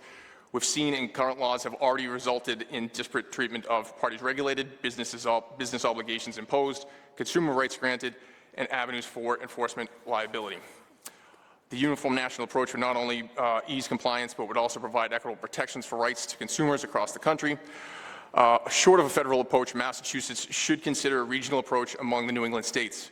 Due to our close geographic proximity and high level of mobility of our consumers, this would provide a uniform consumer expectations locally and again allow for ease of compliance. For these reasons, the Retailers Association of Massachusetts respectfully requests the committee to oppose these bills. It stands ready to work with you in any respect that we can to improve the bills in the future. Thank you for your testimony. I'm going to turn to my committee members to see if they have some questions for you. I have a couple of questions. So your members are retailers, yes. Do retail business. Are any of your members covered entities under Vermont's data broker registry? Do they have to register as a data broker? I'm sure that there are. I'm not quite familiar how many companies that I have here in Massachusetts that already operate in Vermont, but I would imagine that if they fall under the law, they're complying with it. Yes, I apologize. Sure. Just trying to understand, Sure. Are they collecting data so that they know how to make a return? For example, that was the example you used. Are they collecting data and then selling it? Sure. So it's going to be a mix across my membership. I'm sure that there are some that do, in fact, use that data for sale. But for the majority of my members, they're collecting it in order to conduct transactions, returns, fraud detection, and the like. Sure. And so that would be reasonable data collection that is taking place, the things that a member or members in general, retail members, need to collect certain data to be able to make a return, to see if there's fraud happening. That makes total sense to me. But what else do they need to know about me? Do they need to know that I have 5 children? Do they need to know that I'm also, I can see where they're saying I need to know your shoe size so I can keep telling you what's out there. That makes sense to me, but I don't think they need to know that what my sexual orientation is, and Sure. then to be able to collect that and then to be able to sell it. And so That's what I'm trying to get at. Are you against all of this, or just wanting to make sure that your members can collect the data that they need to do their business? So to be clear, we're doing this in other states. So we're complying with any law that's out there in any other state, and we're not saying that we can't do it here in Massachusetts. What we're saying is that as we do, we want to make sure that if we're investing billions of dollars across the country, that we're not then having to reinvent that wheel here in Massachusetts. And that's what these two bills do. We've seen an emergence or a trend of almost 12 states that have adopted legislation. Rather than having to reopen our books, reopen policies, reinvest additional resources to comply here in Massachusetts. The hope is that for both compliance, ease of compliance and mitigation of those costs, and for customer expectations, so that the customer is not having a different set of protocols that they have to go through in every single state that they have this. I mean, I now, when I jump on my phone, I'm still getting annoyed by folks saying, do you allow this, do you not allow this, on every single website that I do. It's already starting to drive me crazy. So can you only imagine how confusing and frustrating it'll be as these proliferate, and you have to do one for New York, one for Virginia, one for Connecticut, one for each state. So again, to the extent that we can streamline this, I think that's what we're trying to get at from the retail industry. Fair enough. Thank you very much. Okay, next up we have Alex Sparopoulos, who is online. Yes, we're going to have that followed by David Mull and then Christopher Stark. Alex. Thank you, Madam Chair, Co-Chair Moore, and members of the committee. I appreciate the opportunity to testify today. My name is Alex Sparopoulos, and I am the Regional Policy Manager for the Northeast at the Computer and Communications Industry Association. CCIA is an international not-for-profit trade association representing a broad cross-section of communications and technology firms. CCIA supports the enactment of comprehensive federal privacy legislation to promote a trustworthy information ecosystem characterized by clear and consistent consumer privacy rights and responsibilities for organizations that collect and process data. A uniform federal approach to the protection of consumer privacy throughout the economy is necessary to ensure that businesses have regulatory certainty in meeting their compliance obligations and that consumers are able to exercise their rights. CCI appreciates, however, that in the absence of baseline federal privacy protections, state lawmakers are attempting to fill in the gaps. CCI strongly supports the protection of consumer data and understands that Massachusetts residents are rightfully concerned about the proper safeguarding of their information. As the legislature considers the best path forward, CCI would urge the body to strongly consider adopting a comprehensive data privacy bill, which includes additional protections for sensitive data, such as biometric data, as opposed to standalone legislation addressing only a single type of data. When examining key aspects of comprehensive data privacy proposals, a vital component is promoting interoperability. Consistency among state data privacy laws would avoid the need for significant statutory interpretation and compliance difficulties for businesses covered under the law, and allow those businesses to develop one uniform data privacy compliance framework, avoiding significant additional costs. Therefore, a model privacy law like Connecticut's, which was the first in the New England region to pass a comprehensive data privacy law, should be considered. Since its passage, Connecticut's law has served as a model for other states in the region, with states like Rhode Island, New Hampshire, and Vermont all considering comprehensive data privacy proposals that align with Connecticut's law. If Massachusetts were to follow suit, New England could be poised to essentially create a uniform data privacy standard throughout the region. This would tremendously benefit consumers who would know that their data is protected in the same manner throughout the entire region. Currently, the two different comprehensive data privacy proposals before the legislature differ greatly from any other state data privacy law, and therefore CCI would have concerns if the legislature were to move forward with either proposal in their current form.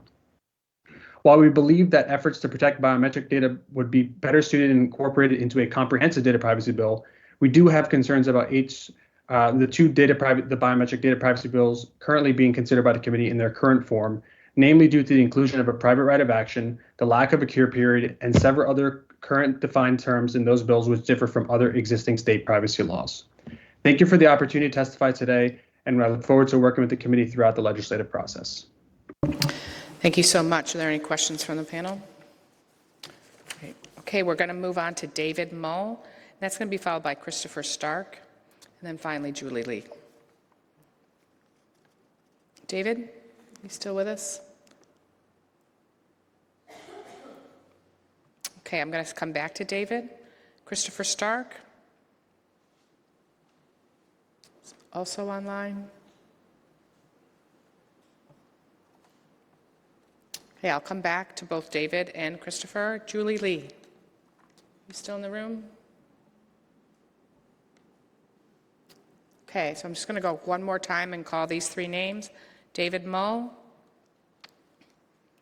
Christopher Stark, and Julie Lee. Okay, we've come to the end of the list of people who have signed up, both ahead of this hearing, those who signed up as this hearing started. Is there anybody else who hasn't had a chance to testify? Well, thank you very much. I think this has been a really, really thoughtful conversation that we've had today. I think members of the committee have learned a lot. I've heard you've learned a lot from you.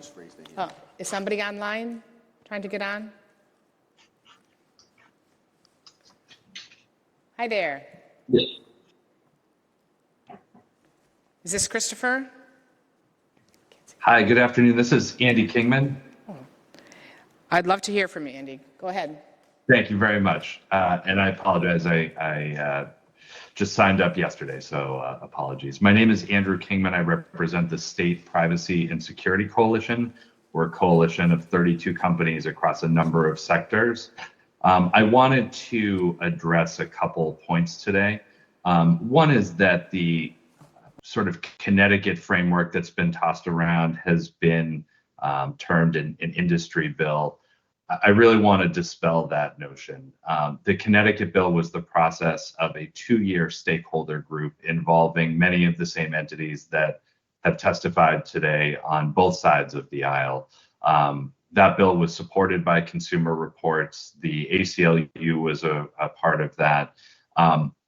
This bill achieves the right balance of protections for consumers, including opt-in for consent for sensitive data, protections for biometrics, protections for precise geolocation information, protections for children's data, protections from health data. It has strong discrimination, non-discrimination provisions, but is also balanced so that consumers can still use loyalty programs. It has data minimization provisions and begins to deal with artificial intelligence and automated processing. These comprehensive privacy laws that have been adopted in 11 states across the country that are built off of this same framework and designed to be interoperable have been vetted through 22 different chambers and have a 98% support across blue states and red states and purple states.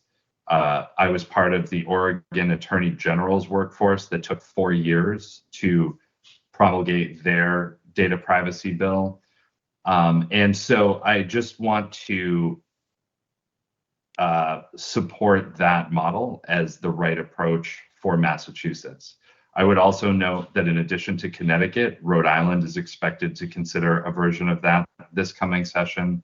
Vermont is in the process of using that as its baseline for a study group. New Hampshire is extremely close to passing it, and Maine is considering a version of this too. It contains many of the same protections for consumers that the ADPPA version does, but is much, much clearer. This drives compliance for business. It helps consumers be clear about the rights that they have and exercise the controls that they have.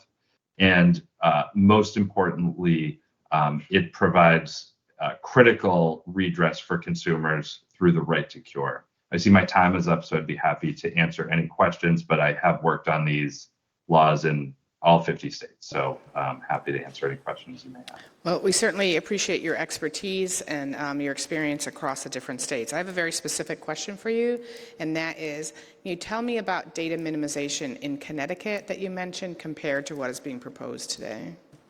Yeah, sure. So there are 3 points at which in Connecticut consent is required for from the consumer. The first, as I mentioned, is in the case of opt-in for sensitive data. The second is relating to the data minimization piece. That is, the data minimization requirements are that the business disclose to the consumer the types of information that they're going to collect about from that consumer. and that if the purpose for that, two, they are only allowed to collect what is reasonably necessary to accomplish those purposes.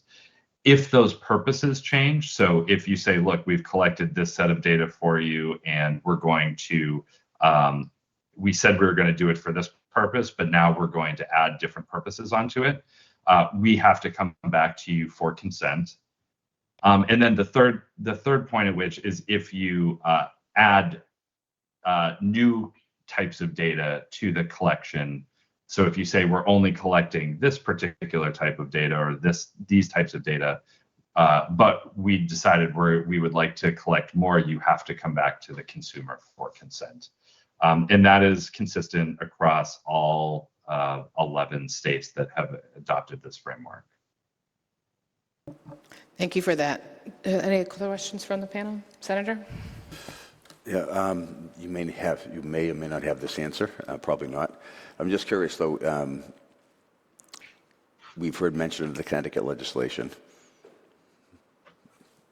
Nothing's been filed here in Massachusetts. I'm sorry? No version of the Connecticut legislation has been filed here in Massachusetts.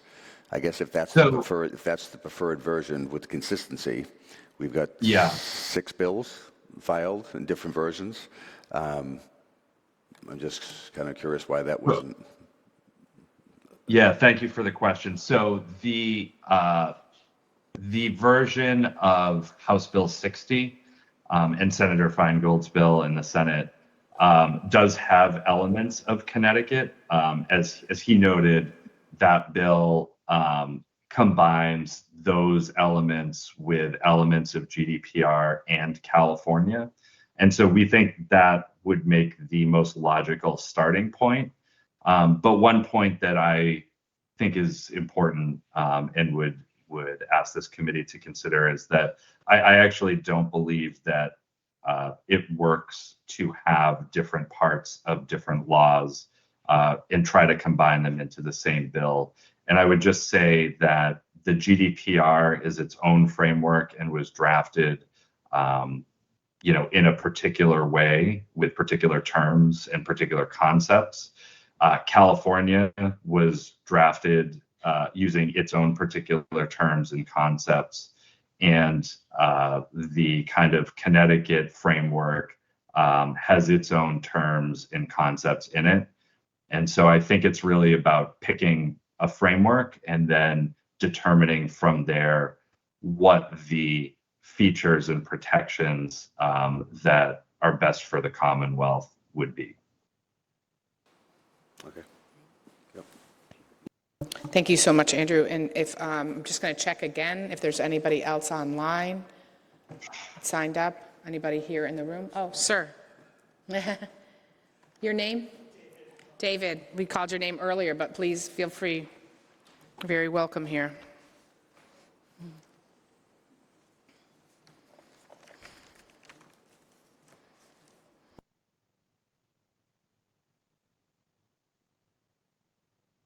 Let's start with just taking a breath. It's all good, okay?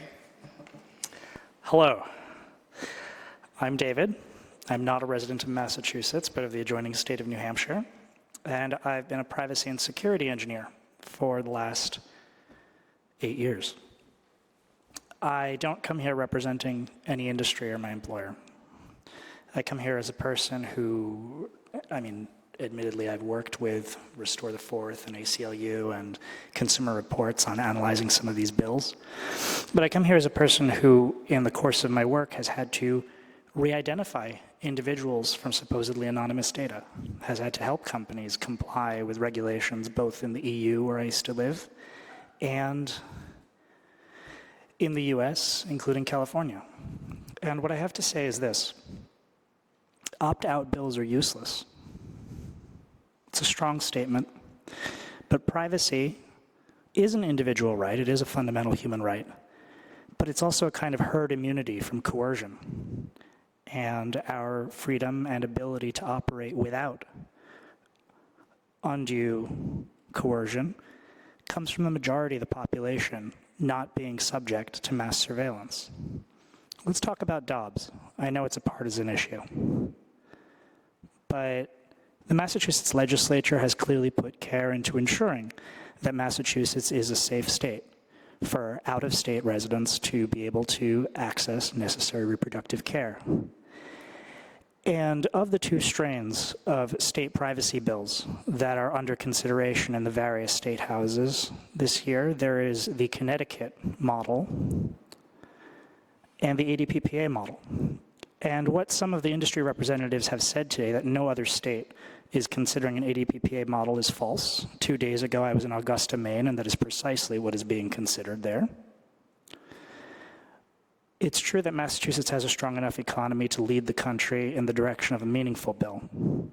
What would happen if you instead chose the Connecticut model is that in order for a woman arriving in Massachusetts for abortion care to be protected, she would have to be aware of Massachusetts residents and persons physically present in Massachusetts, according to House Bill 83, unique rights in order to protect from outside observance by states implementing the Dobbs decision adversely. She would have to know which sites to go to, the meaning of the various privacy opt-outs, etc. Data minimization is essential to any meaningful privacy bill, and therefore MDPPA is the only way to go if you want to ensure reproductive care or a general right of freedom from undue coercion. Thank you very much, David. Anybody else? We really appreciate the time that you took to come here and to give this testimony. We appreciate everybody's testimony today, and please be assured that this committee will be working diligently to come up with its draft, the committee draft, in the next several weeks. Thank you so much. With that, we're going to close this hearing.